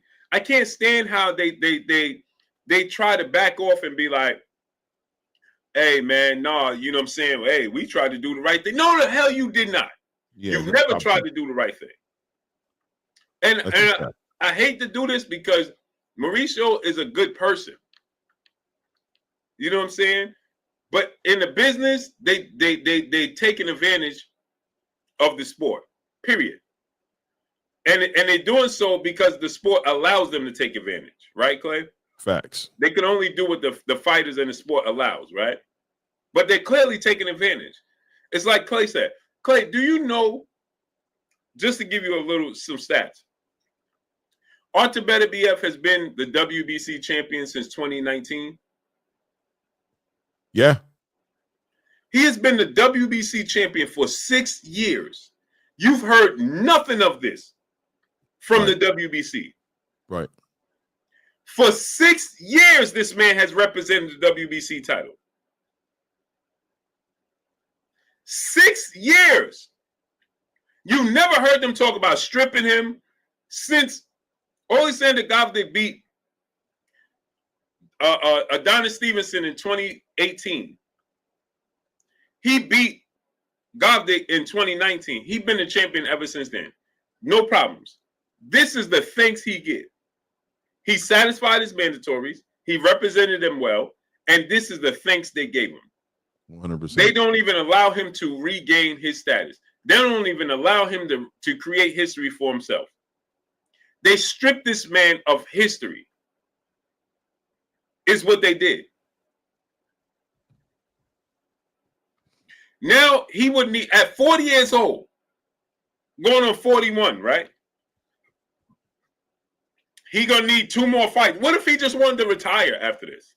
Big facts. And that's another thing, his age. It don't make no sense. Bro, it's 40 years old. You don't have the decency to say, hey, David, I know you're the champion. I mean, I know you're the mandatory. I know you won the belt. Is it possible that you just allow, if not for Bivol, the hell with Bivol, right? Right. For Beterbiev. Beterbiev, the fights was close. It was identical scorecards, right? He deserves an opportunity to regain his title. Facts. His only loss was his last fight to Bivol. You ain't gonna let this man. So Clay, he had a rematch clause. He suffered the only loss of his career. And he didn't get stopped. He didn't get dominated. It wasn't we already know how the fight's going to go. It was a very close. He won the middle rounds. Yeah. Pablo Garcia said, keep it real. The man doesn't want. Bro, go sit at the kiddie table. You sound why does. Go have several seats at the kiddie table. Man, bro. He said he gave his word that he'll fight him immediately after the trilogy. What are you talking about? You dudes make no sense. Bivol said that he would fight. They tried to offer him step aside money with a guarantee that he would fight him after the trilogy. What are you talking about? He don't want to fight. He has a trilogy and a rematch clause with Artur Beterbiev. Muscle Up Kev, what's up, family? I just put that pain in. So he has a trilogy and a rematch clause with the boogeyman in the division. Facts. He done beat Canelo, Zurdo Ramirez, who now Dave Benavidez talking about fighting, Clay. Going to fight Zurdo at cruiserweight. Right. So if you're going to fight Zurdo at cruiserweight, why did you just strip Bivol? It's crazy, bro. You understand what I'm saying, Clay? That was a waste of time. So he's talking about going right now to do it. Yeah. Yeah, I know. And I was talking to Ring IQ to Jules over there, and he said, "I'll be surprised if David Benavidez even defends that WBC title at light heavyweight. He said, I don't think he'll even defend it because nobody's going to want to take no lowball money. David's not going to take no lowball money. In order to make that fight happen, you're going to have to pay David Benavidez, $5+ million at least. You know what I'm saying? Plus $1 million to fight whoever he's going to fight, which means whoever he's going to fight is going to have to be willing to take that nonsense that the PBC be on as far as, kill what you eat. We'll give you 1.52 million up front and you'll get, pay-per-view back end. Like, bro, ain't nobody playing that game no more. Caleb Smith is a high-paid fighter. He's not a low-paid fighter, bro. He's a high-paid fighter. He's a fighter who gets paid pretty well. He's not the most highest-paid fighter, but he's not nobody who you're going to hand 1.5 million to come to America. You know what I'm saying? To fight. He would probably rather just wait and get a unified and try to get a shot at being unified with Bivol or Better BF winner, and then maybe he'll be the A side and you can come and try to become an undisputed champion with your one belt here in England. He ain't coming over here for no little money. And then you got to sell it to the American fan base, and the pay-per-view has to sell. The building has to be packed out because they got to justify spending well over $10 million just on y'all fight to make y'all fight happen, not including the undercard that you guys got to put on. Who's going to facilitate that for him? So like I said earlier, I'm interested in who he's going to fight now. And Clay, you go to the cruiserweight, you ain't coming back down. He already big. Right. Yeah. And if you come back down, you're going to be compromised, bro. He ain't coming back down. Ain't no way. Cruiserweight is 25 pounds. Yeah. Ain't no way. Yeah, Marvel says, I think Dave should rematch Morrell. He got dropped. Yeah, if he fights Morrell, that'll be a pointless fight. It'll just be like, what? Now Morrell took a loss, and now you're going to give him a title shot. That shows how desperate you are and how little options you have in the light heavyweight division in real time.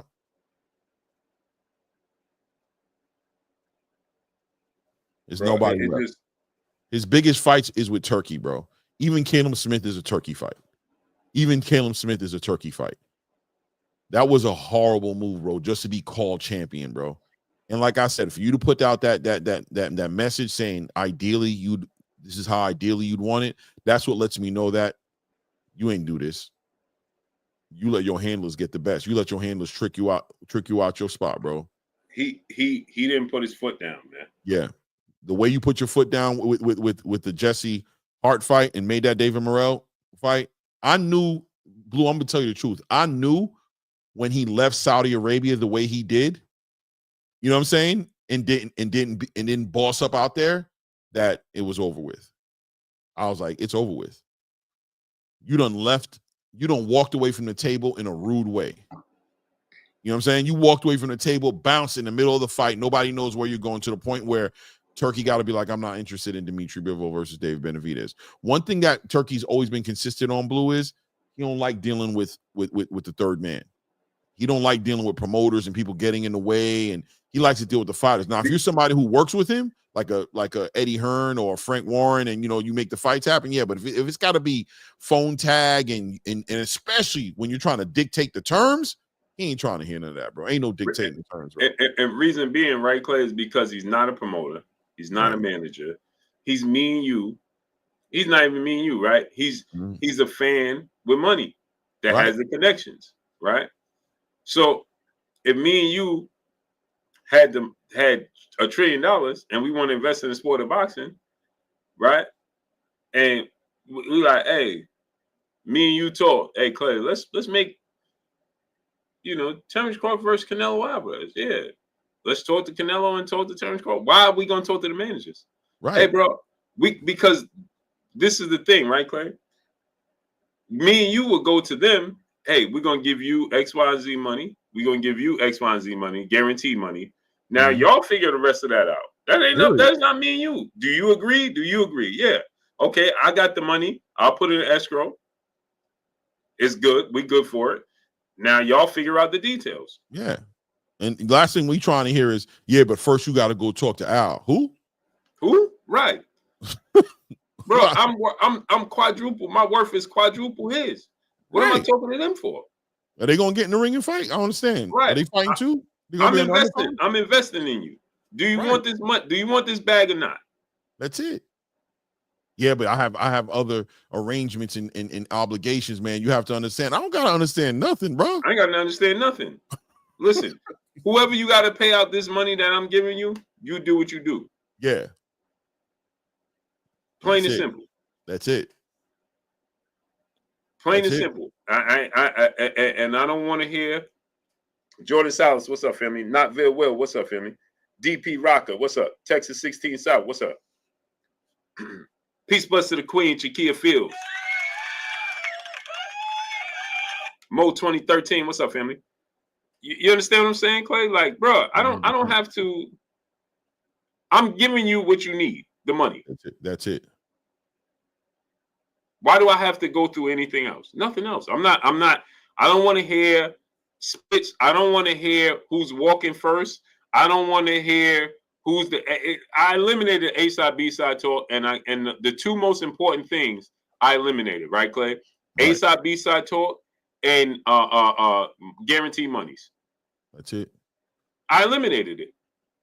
Those are the two biggest issues, right, Clay? That's it.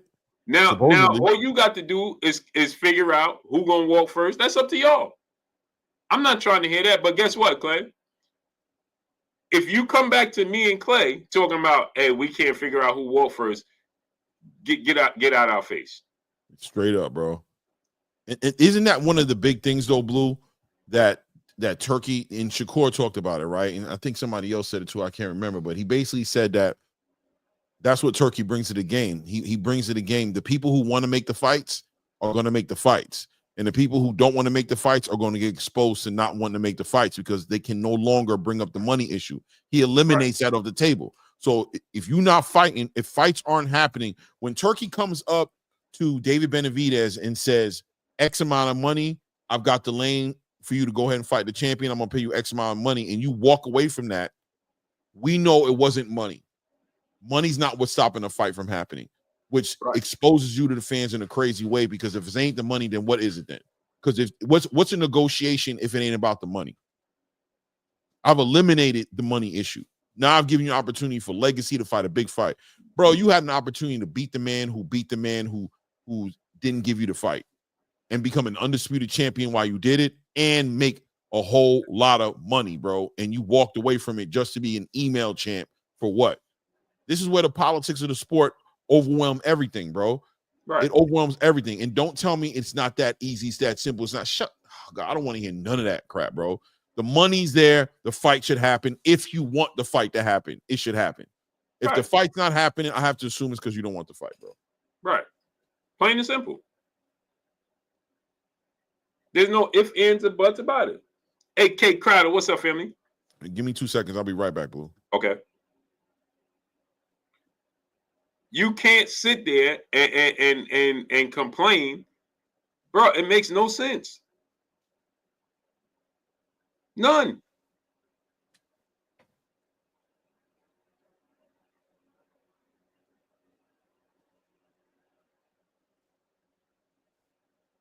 None. It makes zero sense. Kawhi Elliott, what's up?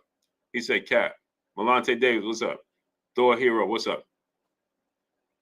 It makes no sense, man. You just simply can't have it both ways, bro. You can't. The fact that Turkey eliminates what is considered to be the toughest issues in the sport of boxing that everybody complains about.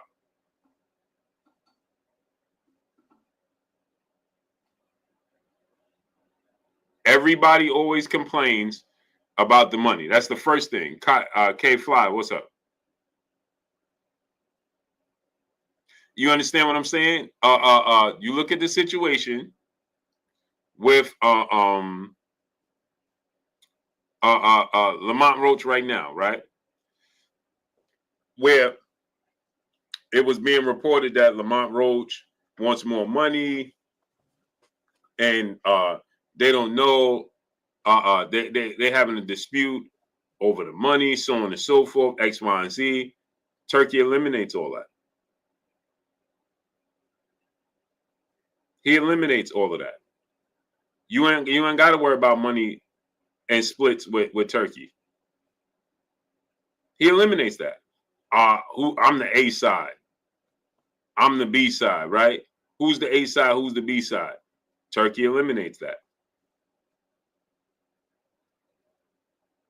He eliminates that.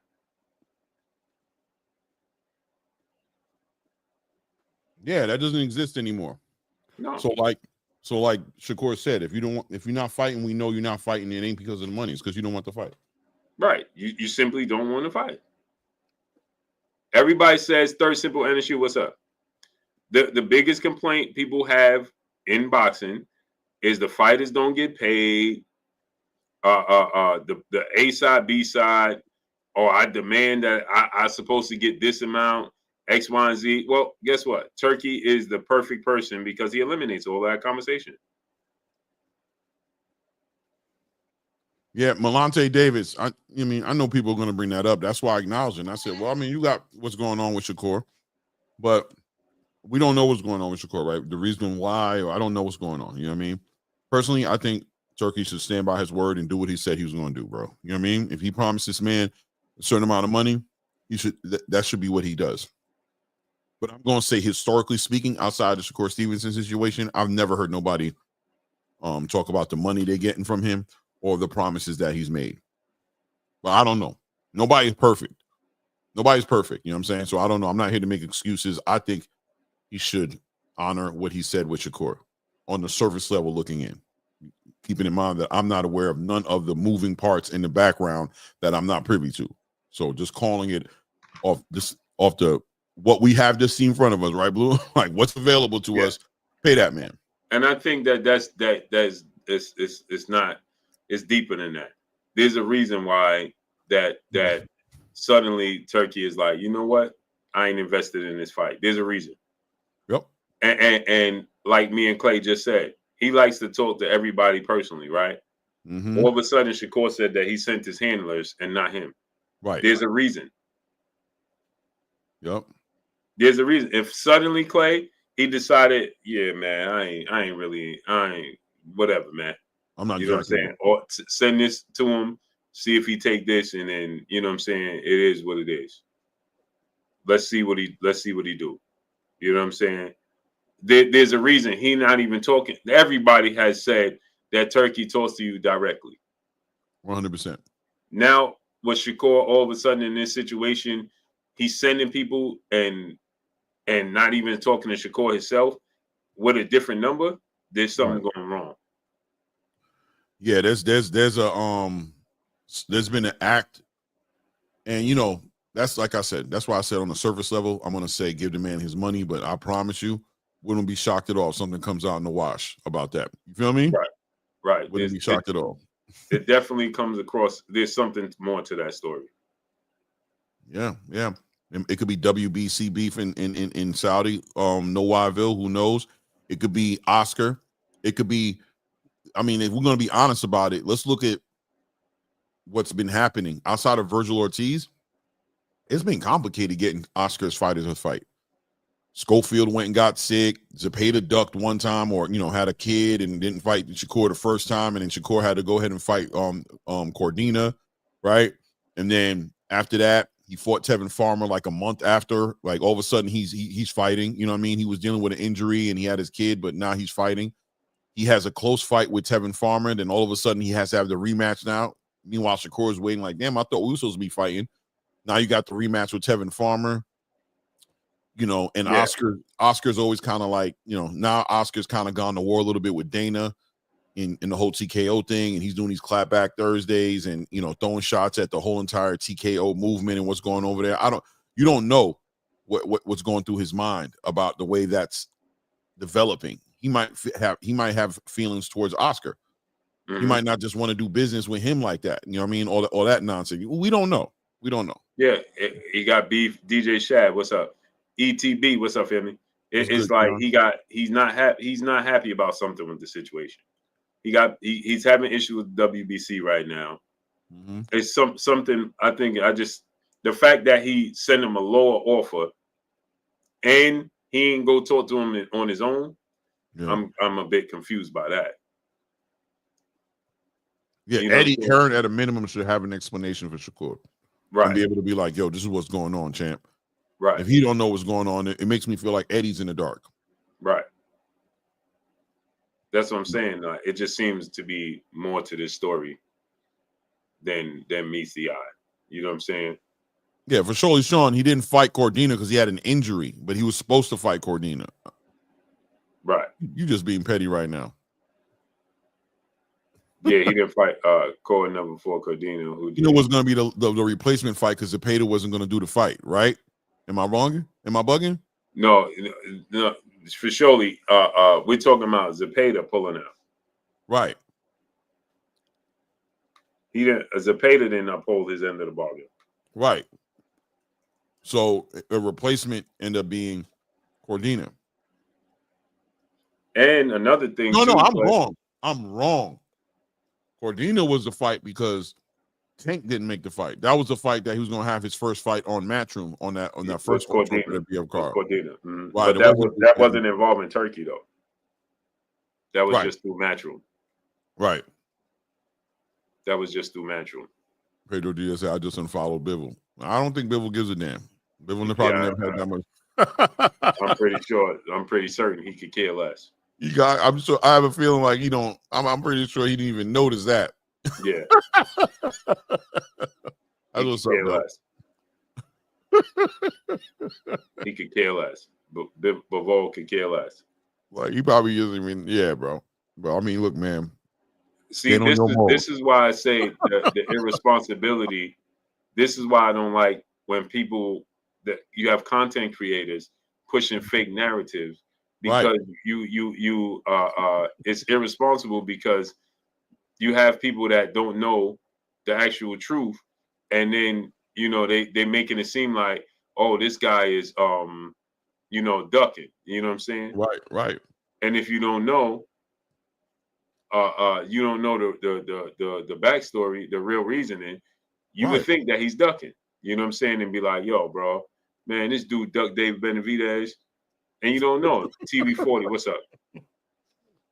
Well, Blue would be so funny to me. The reason I can't stop laughing, I'm having a little personal chuckle because people use the rules when they want to use the rules, right? Right. Mauricio Sulaiman all of a sudden is just, well within his right, and he's doing what he needs to do because, he's saving boxing. Because if he doesn't mandatory this, then, that's not fair to David. David worked hard, and he should be but David wasn't working hard enough when he was at 168 to get nothing from Canelo. He couldn't work hard enough. Right. So that's like you said, Clay, that's what muddies the waters, right? Because is he right for doing what he did? Right. Is David Benavidez wrong? No. Right. So you can't, you know what I'm saying? It's not wrong. The problem is you didn't do this for nobody else. Right. You didn't, when it's Canelo, you ain't going to push this envelope. Right. Period. Valiant prize fighter, what's up? Canelo, do you know, Clay?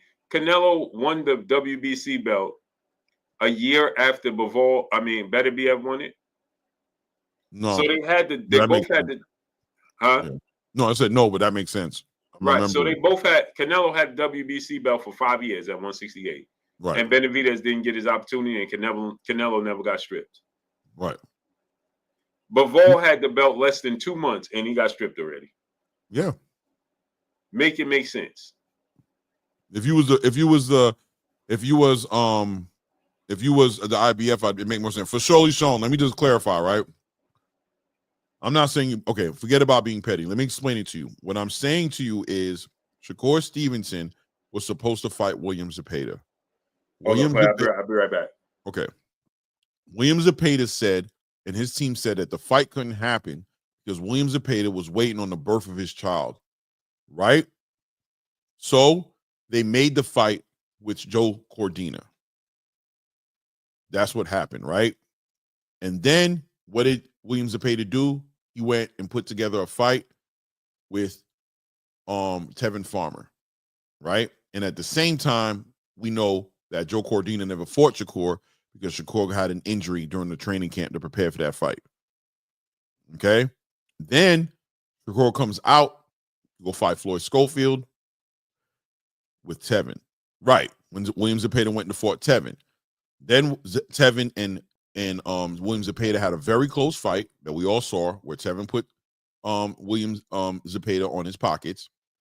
And so instead of moving forward to go ahead and make the fight with Shakur at that point, because that's all that was supposed to be, was a stay busy fight and get ready fight for Shakur, right? That was the story going. We getting ready for Shakur. We're going to fight a left hand south. We're going to fight a southpaw, boxer who moves around. We're getting ready for Shakur. What did they do? They went and they rematched Tevin and prolonged the fight even longer again, right? So this whole time, Shakur's waiting and probably Turkey's waiting for the word to come across so that they can coordinate this fight with William Zepeda, because the deal was fight William Zepeda, fight one more fight after that. It was fight Joe Cordina, fight William Zepeda, and then he was going to go off and be a free agent because it's a 2-fight deal to go ahead and fight Tank Davis, right, on his own. But we saw that never happen.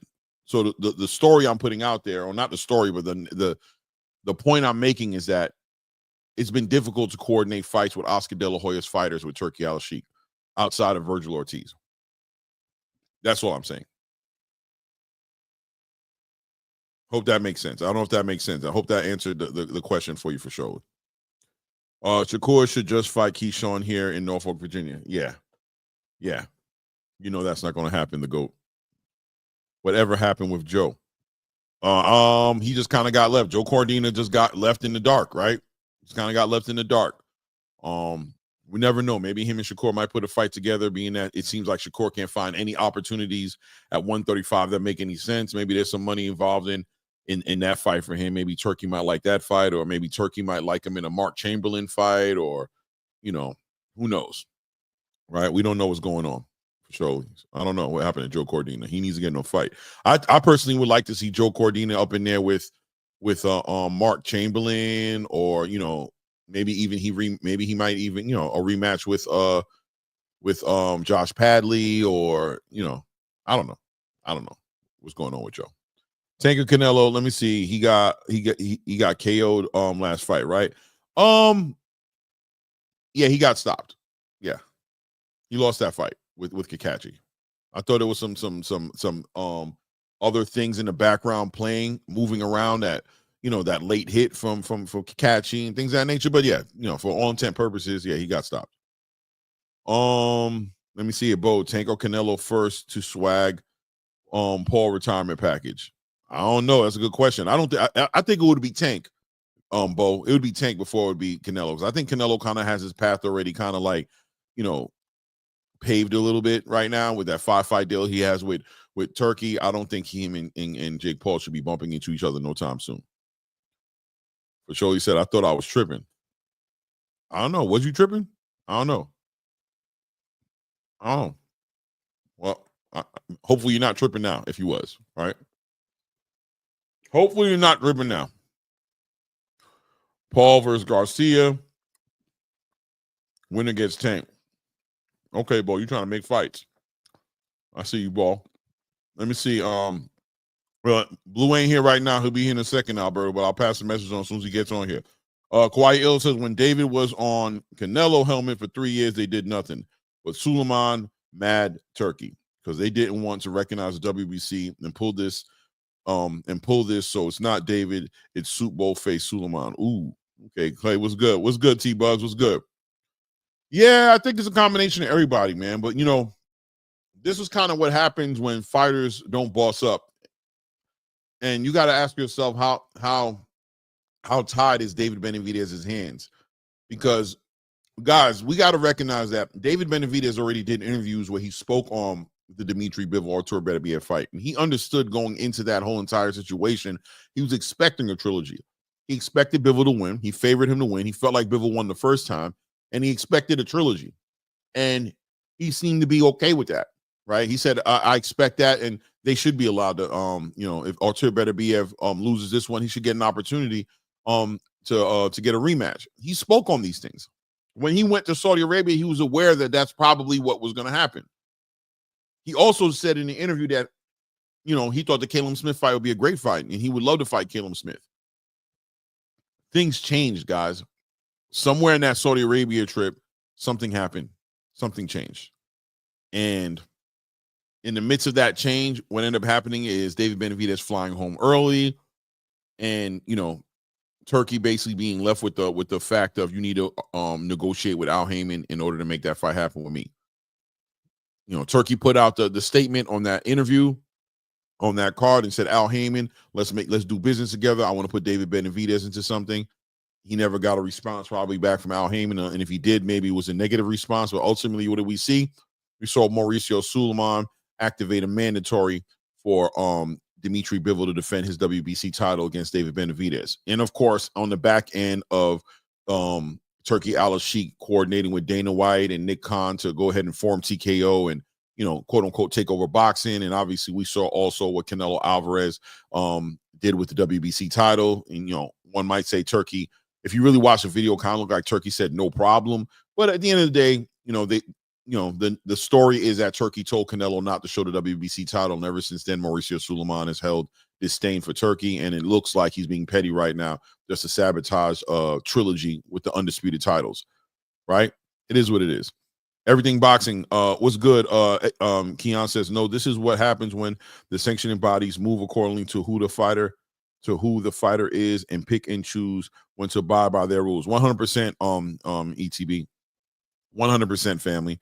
This is exactly what happens, and this is the inconsistency in the rules of the sport that make a Turkey Al-Sheikh and a Dana White and a Nick Khan and a TKO idea and coming up with a boxing league and eliminating the sanctioning bodies and having one belt. This is what gives validation to these movements, right? When you want to say boxing is broken, you're talking about situations like this, right? The political space allowed to bleed into boxing to where Dimitri Bivol's country that he's from, being that he's Russian, takes precedence over his accomplishments, and the sanctioning bodies are free to go ahead and, move as they see fit with him. But at the same time, with Canelo Alvarez, allow him to sit on a title for years and not allow David Benavidez, to get an opportunity 3 years sitting at a position to fight Canelo Alvarez and never enforcing anything for him at 168. Inconsistent. Or like I like to say, consistently inconsistent, right? Consistently inconsistent. And this is what's wrong with boxing. This is why boxing catches the hell that they get. I don't know what that Roman numeral represents. Turkey just recently said he's working with the PBC, right? But not for Benavidez. But, Turkey did try to work with Benavidez. He has no problem with the PBC. He's not throwing shots at the PBC or Benavidez. It's Samson Leakowitz who's saying they want to dictate the terms. And who does that, right? How is Dimitri Bivol, an undisputed champion, having to have terms dictated to him as far as where the fight happens and when the fight happens? On what world does that make sense? That the undisputed champion who's holding 4 of the belts is getting dictated to as to where the fight is going to happen. That it's not going to happen here. It's going to happen in Vegas. Nobody wants that. Really? Where else does that even make sense, and does that happen at? That makes no sense. You're going to come and dictate the terms to me? I'm the champion giving you an opportunity in a division that you don't even really have a legitimate light heavyweight that you fought outside of a 4-year inactive Alexander Vosnik. Outside of that, you pulled up David Morrell from 168 and fought him. I've been sitting in this division for as long as I've been sitting here waiting for an opportunity. Nobody been knocking at my door. Turkey Al-Sheikh gives me an opportunity to become undisputed, and you're here to dictate to me damn what my plans is, damn what I'm trying to get done. You're going to fight me next, or you're going to take my belt? What are we talking about here? We know corruption and we know nonsense when we see it. But, people who are fanatics will choose, you guys will choose when you want to recognize rules or go against rules, right? Just like when Tank took the knee and everybody was like, well, I don't know. That was a knockdown. It's the referee's discretion. And, you don't know the rules. You could all of a sudden everybody loses their understanding of what the sport is. And now we don't know what a down opponent is. We don't know what turning your back on a referee is. We have no idea now, right? It's the same thing with this WBC mandatory nonsense. When it was happening down there at 168, well, Canelo is a cash cow and he's paying good money, and David's not asking him the right way, and that's what happens. But when we come up to this part of the conversation, oh yeah, go ahead and strip Dimitri Bivol of his title after he won a title less than 3 months ago. Come on, bro. Consistently inconsistent. That's what we see in boxing, and that's a problem. And that's why the fans of boxing, or the casual fans or new fans who are trying to understand boxing, come in here and they like the fights, but they walk away with headaches trying to understand what the rules are and who the real champion is, and they just walk away confused. And they rather just go to the PBC and see one belt, one division, one champion. They know who's ranked where, they know who's fighting next, and they have consistency. Nobody's treated differently. If you're a champion, you're going to fight the next guy in line, or one of the top 2 or 3 guys.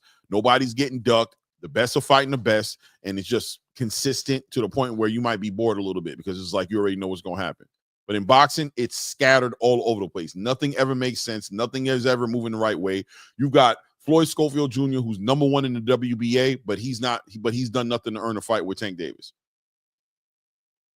Why? You got George Kambosos, who left 135 pounds, arguably lost his last 4 fights, come up into 140 pounds, and all of a sudden he's number 3 in the IBF. All of a sudden he's getting ready to fight Richard Hitchinson. You know what I'm saying? He's getting a title shot after arguably losing his last 4 fights. If you want to give him Maxie Hughes, go ahead and give it to him, but I think he lost the fight. But the other 3, he definitely lost. One of them, he got stopped, right? So where's the consistency? Where does it make sense? What does it make sense? Nothing. There's no structure in the sport. No structure. Hence, we see what we see. And that's why you even have people like Tank Davis, obviously, who's saying, who the hell cares about a belt? The belt don't mean nothing anyway. The rankings are all upside down. It's all about payola. They'll say it right out, right? Right out and open. Even Shakur just said it recently in an interview. I don't even care about the belt some more, man. I'm just trying to get the most money, make the biggest fights, because the way they handle this stuff, they all complaining about it. It's been here forever. But, you know, we got to live in it, right? It's their world. We got to live in it. It is what it is. It is what it is, man. But the fans should know better, bro, than to sit there and side with politics just because it's sitting on your side of the argument, because you have some sort of vendetta against Turki Al-Sheikh. You got some sort of vendetta, or you got some sort of loyalty to David Benavidez or the PBC, whatever have you. And so what you choose to do is you choose to acknowledge and enforce rules when it fits your narrative. So all of a sudden, Mauricio Suleiman did what he had to do, right? He did what he had to do. David Benavidez was well within his right. And Dimitri Bivol ducked because he should have made the fight happen. He should have conceded to the terms that Samson Leakowitz gave to him, and he wouldn't have suffered having to vacate his title. Even though he's an undisputed champion, it doesn't matter because he doesn't put asses in seats. Is that what it is? He doesn't put butts in seats, so he doesn't get to be a champion. He doesn't get the privilege of being a champion. It is what it is. No why says 130-pound Shakur would have beat unified champ 135-pound Kambosos. Yeah, a lot of people would have beaten Kambosos. But Kambosos is a decent little fighter, you know, when he wanted to be. You know, he beat Teofimo or whatever have you. But at the end of the day, he didn't earn nothing at 140 pounds to be ranked no damn number 3 in no damn rankings in no IBF for him to fight Richardson Hitchens. That's politics. That was just Eddie Hearn waving his privilege around and making things happen in order to make a fight happen, and IBF capitulating to the nonsense, right? That's all that was. We know that's what that was. We ain't gotta hide that. We ain't gotta hide that. The politics is diabolical, man. It's diabolical. And I'm gonna say this too. I think Turkey may be a little frustrated with the politics of the game. I think he might be losing his. I think he's getting past the silliness of it all. I think at this point in boxing, there's a good chance that he's just getting past the silliness of it all. Right? He's just getting past the nonsense. He's seen these games like, what the hell is this? What the hell is this? And the pushback he's getting and the promoters and how they're acting. Now Mauricio acting funny. He's just like, yo, bro, you know what I'm going to do, bro? I'm just going to make my own league, bro, and make some rules that make sense, bro, and give people an option to be watching some structured version of the sport or sit here with this Wild Wild West thing that you guys claim make the sport so interesting. Is it? Maybe the Wild Wild West made the sport interesting a couple, like 10, 20 years ago. But as of late, the Wild Wild West-ish has been getting in the way of the best fights happening. The legitimizing doing what you feel like doing it when you feel like doing it, at the same time holding belts and holding divisions up, has damaged his sport. Has thrown this sport in a straight whirlwind, bro, in the wrong direction. So maybe the Wild Wild West needs to not be the Wild Wild West. Maybe we need to get a sheriff in town. We need some law and order. Maybe that's what the Wild Wild West needs. Maybe the Wild Wild West needs some law and order. You know what I mean? Because right now, from sitting where I'm at, this shit's a pain in my ass. It's just a pain in my ass at times to watch the things that unfold. You know what I mean? You got Shakur Stevenson, a champion, chasing contenders, issuing out challenges to contenders, bro. No contenders coming at him wanting to be champion, wanting to take that chance to fight him, and it's normal. It is what it is. It is what it is. Shakur could have fought Kambosos, I guess. The Cardenas. I know why says, no, you had it right the first time. Kambosos ain't that. It wasn't ever that. I agree. You know what I mean? He was a decent little fighter, but was he ever supposed to be in the same conversation and competing with the Devin Haney's or the Teofimo Lopez's or the Vasily Lomachenkos? No. I mean, he got that win over Tio, so he earned his right to be a champion. He got those belts and beat him, but yeah, we kind of always knew that was kind of a lucky thing. We expect Teofimo to beat George Kambosos, 8 out of 10 times? I'm being nice. I don't want to say 9 out of 10 so they don't say, it is what it is. Let me see. The Cardenas says, instead of the electrician in Cordina, which didn't happen. Well, the electrician happened. Cordina didn't happen. TV40 says, isn't that Dana? I don't know what you mean by that, TV40. Dana isn't the answer, though. Listen, Dana got hired to do a job, bro. That's it. That's where it starts and ends. Right? Like, Turkey had a position open. He wanted to make a business. He hired Dana to do the job because he feels like Dana can do the job. What do you mean Dana isn't the answer? That's Turkey's business. He hired Dana. Dana comes referenced very well. Now, you can go ahead and move with the idea that the fighters that you hear complain about the way Dana pays, and you hear Paulie Malignaggi, and shout out to Paulie. I love his content, but we all know he has personal issues with Dana, and we know what that's connected to, right? We know that's a relationship that he had, a bad experience that he had with Conor McGregor when Conor McGregor was preparing to fight against Floyd Mayweather, and he's salty ever since then because the way Conor McGregor played with it, and he's been at odds and at war with the MMA community for years now. So you could let him sit here and push out these narratives that Dana's underpaying all these guys, and maybe he's not paying them as high as the boxers, but UFC is still there for a reason, and fighters are getting paid every day and fighting on that card all the time. You know what I mean? There's other places for them to go. They don't got to be at the UFC. They can go to the PFL. They can go out to one championship out in I don't know if it's Philippines or Thailand, wherever it's at. They can go out there and make money, but they choose to stay at the UFC for their own particular reasons, right? So I bet you money there's way more fighters who are happy with their pay and happy for their opportunity and happy for the way their careers are structured in the UFC than fighters who want more money and feel like they're being underpaid. There's always going to be that. We're just watching Edwin De Los Santos right now sit here and say he got lowball for $200,000. That happens all the time, right? So does that mean Dana White is a bad businessman? Let's be smarter about this, right? Dana White is an apprentice damn near to Vince McMahon, one of the biggest sports promoters ever in the game, right? Even though it's WWE, you might not consider wrestling a sport. It's still a sport. You know what I mean? And more importantly, it's an event in the production and all the money they made. That's his biggest. And now you got Nick Khan also, who bought the WWE, combined with Dana White's expertise on matchmaking and making the best fight and, starting something from the ground up. He checks the boxes. He's a great guy to head what Turkey's trying to put together. Building a whole entire league from the ground up and making it successful. How many people do you think can do it? Dana's proven. He did it with the UFC. What are we talking about? You know what I mean? B. McGee says, Dana not the answer. Turkey about to be out. Maybe. I don't know. I don't think he is. But, you never know, right, B. McGee? You never know, man. You never know. Maybe he is going to be out. Maybe he's decided that the politics is a little bit, not worth his weight in gold. Who knows? You never know, right? But then again, right? The Cardenas says, do y'all think Sugar Robinson was doing all that picking and choosing with those 199 fights he had? Yeah, exactly.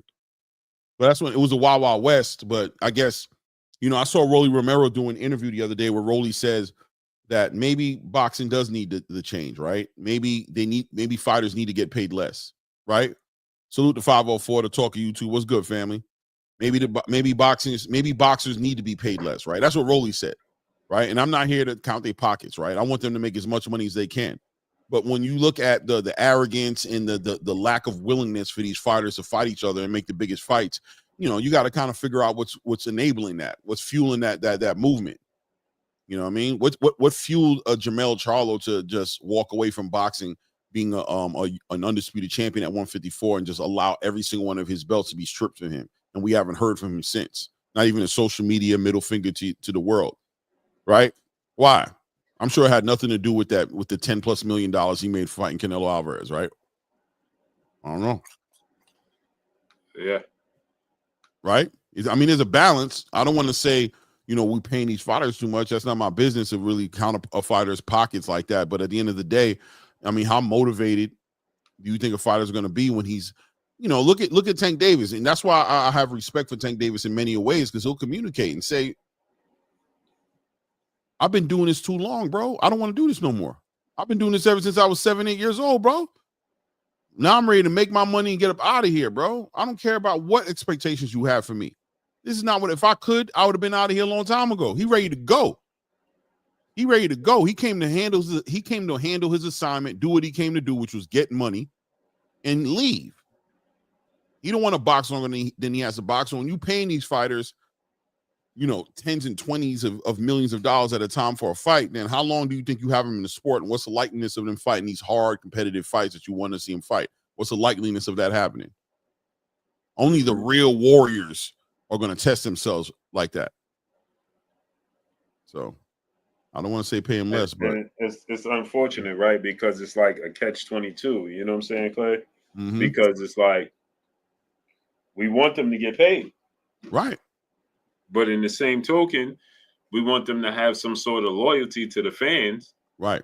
For getting paid. Exactly.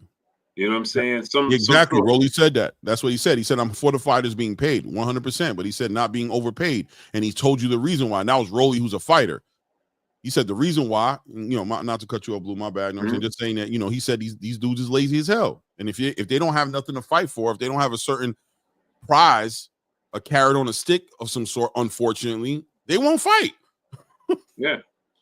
And if they, it needs to be, that's why in other sports, we have contracts with stipulations in them. You know what I'm saying? Right. You have to perform X, Y, and Z, right? They assign you to a contract. You gotta be available for a certain amount of games. You know what I'm saying? You gotta, because we give you all this money, and if you don't love what you're doing, and we guarantee you the money, what's to say we see you again? 100%, what keeps you coming back? You know what I'm saying? It's just the truth of the matter. It's unfortunate, but it's true. You know what I mean? Like you said, we haven't seen Jamel Charlo. We just hearing rumbles, right? Errol Spence, Clay, nothing, right? They'll tell you today they on their way back and never make it back. Yeah, then they go to the gym and then somebody tells them the truth that, hey, champ, you 185, 190 pounds right now. You 200 pounds, right? I need you to be closer to like 175. You know what I mean? Because I need to get you ready to cut and be ready to fight at 154. So now he starts thinking to himself like, man, bro, I got to do this shit again. Excuse me. I got to do this stuff again, right? I got to cut this weight, I got to watch my diet. I can't drink.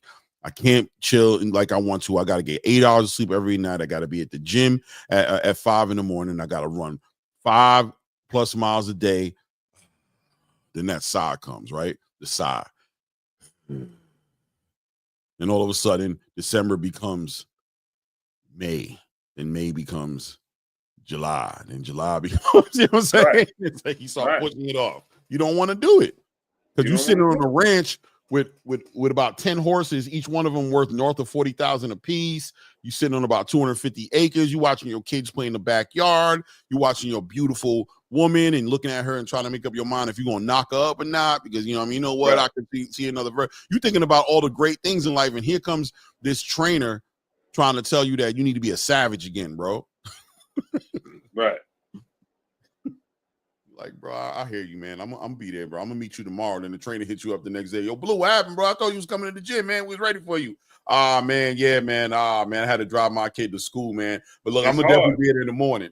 I'm gonna be there in the morning. Champ, what are you talking about, man? I need you disciplined. Yeah. I heard you, man. We're gonna be ready. Don't worry about it. Hey, yo, I'm just saying, let's go to 160 though. I don't want to, you know, I mean, cut all that weight 154. Let's see, you know, I mean, see what's going on 160, man. I ain't trying to really cut all that weight to be down at 154. That's what I'm saying, right? You have to have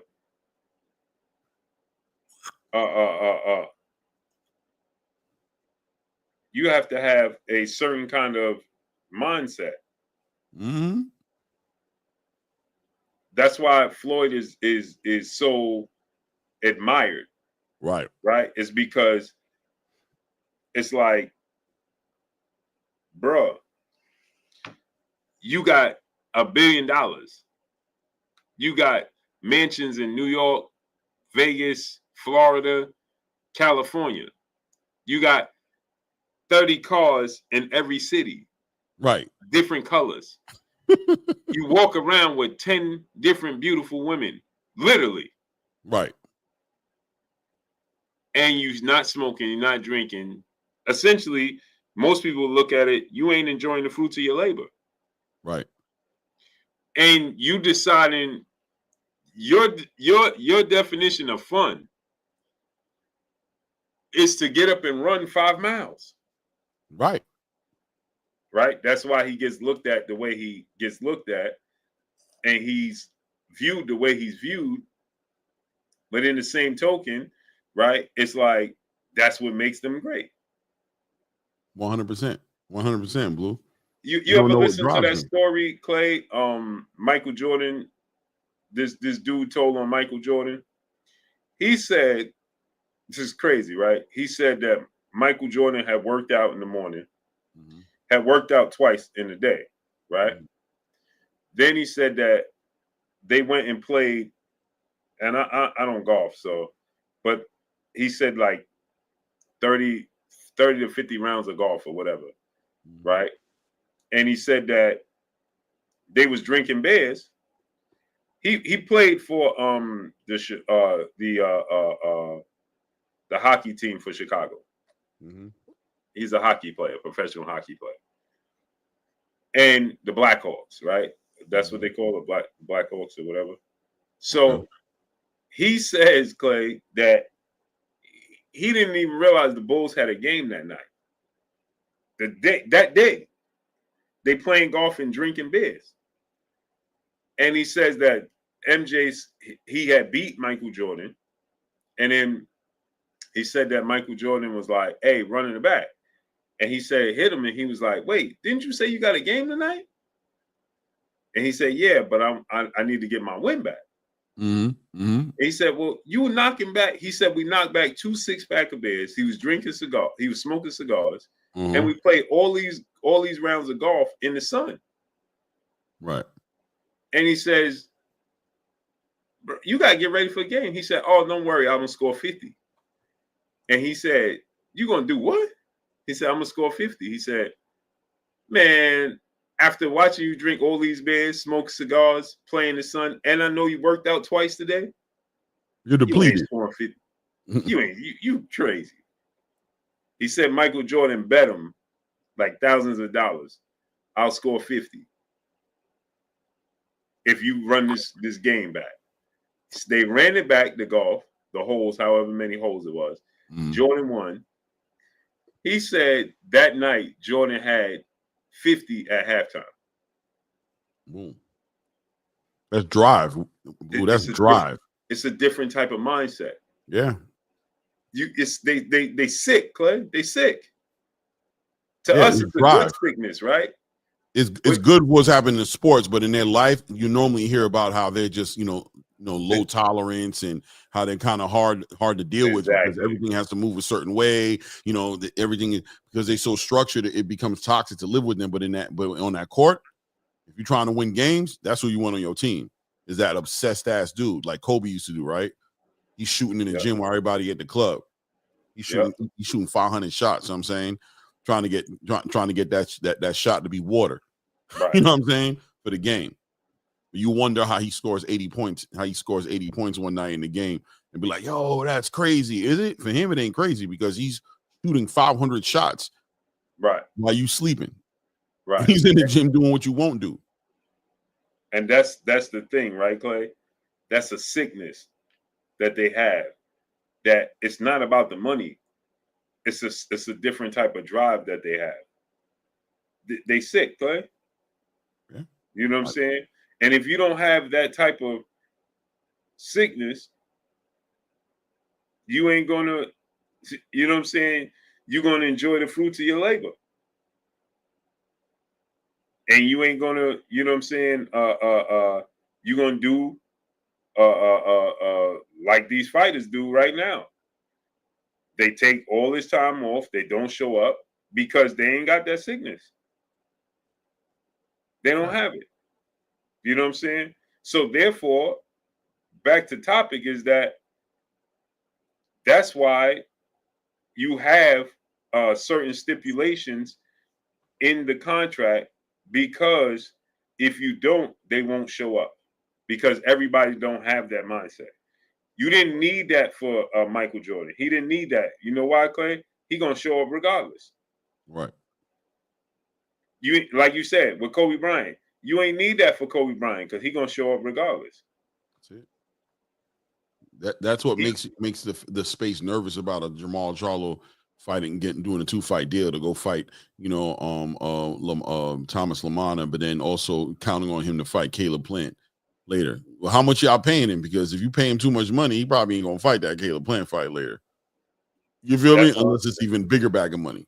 That and remember, Clay, that's why I was saying the other day that Caleb Plant is getting the short end of the stick. And the reason why I said that was because of that. Because I remember you were saying that, what direction does Caleb Plant going? And I understand, I get it, right? But at the end of the day, right, Clay, it doesn't benefit Clay. It doesn't benefit Caleb Plant to take this fight with the hopes of getting Jamal Charlo on the back end, because we don't know if Jamal Charlo gonna be there. You know what I'm saying? We don't know if he's gonna show up. Facts. Is Jamal Charlo gonna show up to the fight for that rematch? I mean, for that fight with Caleb Plant. What's to entice him? Like you said, Clay, if they pay Jamal Charlo right now, right? What's going to entice Jamal Charlo to make sure he's in shape, he's mentally stable, he's doing everything he can to be prepared for Caleb Plant in September or October? And get this, right, Clay? That means that, like you just said, think about this, Clay. That means you telling Jamal Charlo, after he gets this bag for fighting Thomas Lamana, right? You telling Jamal Charlo, Clay, that he got to take off the spring and the summer. Right. No vacation. No vacation. You got to take, you made all this money right now for Thomas Lamana fight, right? But you don't get to take off the summer and the spring. You got to wait till the holidays in the fall until his fight is over. What's the chances that Jamal Charlo actually follows through with that? I'll say, I'm being nice and say 50-50. And I'm hard pressed to see that. I'm going to say 50-50 because I'm going to be nice and say, I'm going to shout out to, 50-50.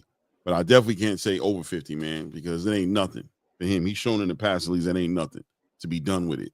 To go make his fight happen, go fight Thomas Lamana, make a quick little 3 million, 4 or 5 million, 3 million, and go home and feel good about him. Be like, I'll see y'all next year, man. Maybe. Because he's going into the piggy bank when he boxes. He's not boxing for legacy. He's not boxing for, You know what I'm saying? He's not boxing for those reasons. He's boxing because, you know, it's time to get money. It's time to go get some more money. So that's what I'm saying. You know what I mean? So that's why I'm like, man, if I'm Caleb Plant, you got to be feeling a certain kind of way. Because, bro, you're gonna fight this guy. You know what I'm saying? You better off fighting. I think Thomas Lamont is better than the guy that Caleb Plant is fighting. You know what I'm saying, Clay? Right, yeah. Well, I don't even know who Caleb's fighting. I don't even seen that guy fight before. That guy's a nobody to me. He beat. Didn't he beat? I have no idea. He beat Hurd. Remember? That dude. I think that dude beat Jared Hurd not too long ago. Okay. But that's what I'm saying. Like, if you Caleb Plant, bro, what you should have been hard on the heels of Demetrius Andrade. You know what I'm saying? Something like that. Because this is you should have been like, bro, let me get Demetrius Andrade. And then if Jamal makes it to September, October, then let's make a fight with me and Jamal. Right. You know what I'm saying? At that point. But let me get a marquee fight out this deal. The last guy this dude fought was 5-2, bro. He TKO'd him in a 6-round fight. His last fight was a 6-round fight. So I'm trying to tell you, man. That killer. The last dude he fought was 5-2. And knocked the guy out in the 5th round in a 6-round fight, bro.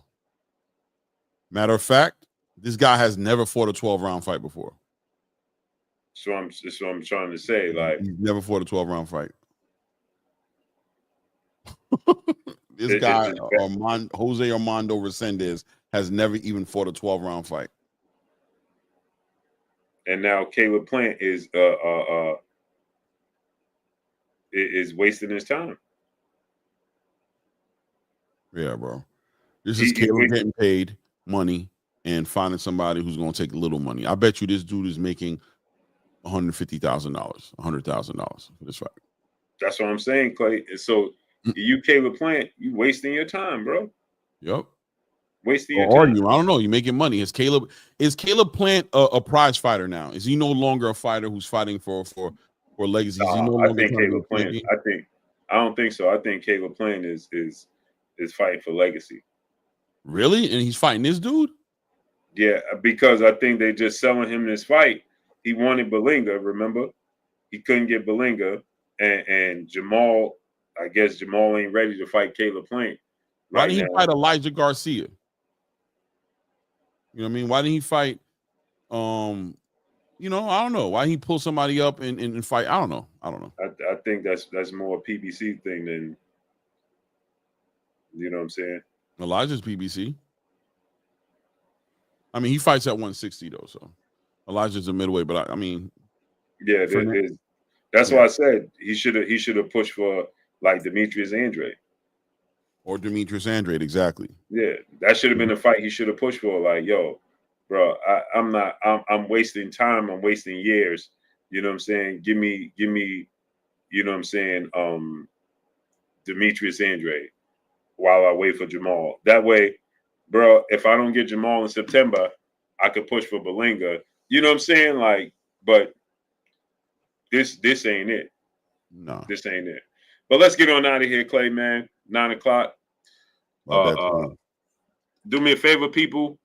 If you have not subscribed to my brother Claymore Rain, the link to his channel is pinned up in the chat. Is right there in the chat, pinned up in the chat. Click the link, subscribe to my brother Claymore Rain. The link to his channel is pinned right there up in the chat. Subscribe to his channel, support his grind, man. We'll be back on tomorrow, 6 p.m. Eastern Standard Time. I'll be on time. I'm not going to be on tomorrow morning. I got to run around. Yeah. Okay. So Clay's not. I was just getting ready to say that. Yeah. So Clay's not going to be on tomorrow morning, but you'll be on Thursday morning. Yeah, I'll be on Thursday morning for sure. Sharp. Yeah. We're going to he'll be on Thursday morning. Card, on that Stanionis card, that Stanionis and Boots card. Raymond Ford's on the card. Zaquin Moses on that card. Omari Jones is on that card. You know what I'm saying? He's coming that's going to be his second fight. He looked great in his last fight, Omari Jones did. So I'm really interested to see what he's going to be looking like on that fight. So we'll be talking about that. And obviously we'll be talking about all the nonsense that's going to happen between now and Thursday, because we know nonsense is going to happen, right? So, yep. So we're going to call those fights on Saturday. Yes. Yeah, for sure. Maya Egypt, peace and blessings, Queen. We call the fights on Saturday. Nice big fights, man. Nice card, like Clay said. What time does the card start? I would think that the prelims probably start about 6, 7 o'clock, and the card probably should start at, this is a Matchroom event, so yeah, probably 10, 9:30, 10. Oh damn! Why I keep thinking it's top rank? No, this is going to be a Matchroom card with Matchroom, yeah. So hold on, let me look just to make sure. But I mean, yeah. Baby, I like it raw. It's going to be boom event. Open it up, event. Let's go. April 12th. Oh, it doesn't say the time on here. Hold on, I got you. Quick, easy peasy, lemon squeezy. Boom, boom, boom. Let's do this.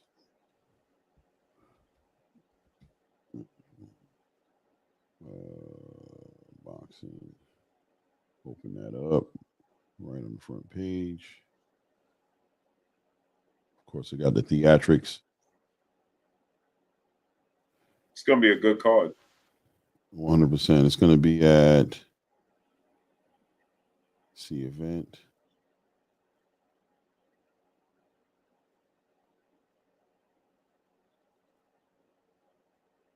Tickets. Oh, damn, bro. I don't know what time it's going to be. I got to look into it. I would think it's going to be about 9, 10 o'clock for the main card and like 6, 7 o'clock for the prelims are going to start. That's what I would think. All right. So we can start at 8. Right. Knock it out at 8. Be right on point. I can't believe they make it this complicated. Q Breeze, what's up, family? Let's do this. So I guess we started around 8. Yeah, we'll know by Thursday for sure. Yeah. Jerron first.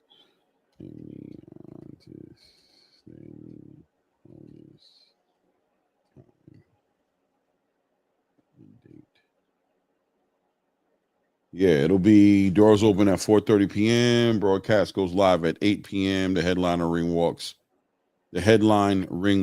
are expected at 10:30 p.m. Yeah, so the broadcast goes live at 8, and the prelims are probably going to be, like I said, 6, 7. Yep, so 8 o'clock we will start. Yes, sir. So we appreciate y'all coming through, starting up, holding us down, man. See y'all tomorrow, 6 p.m. Eastern Standard Time. Y'all already know what it is. It's your boy Blue Blood Sports TV. Hate, like, comment, and subscribe. You haven't subscribed, hit the subscribe button, hit the like button, hit the bell icon to get all the new notifications. Follow me on Instagram at Blue Blood Sports TV, all one word. So what we got for y'all. We gone. Peace.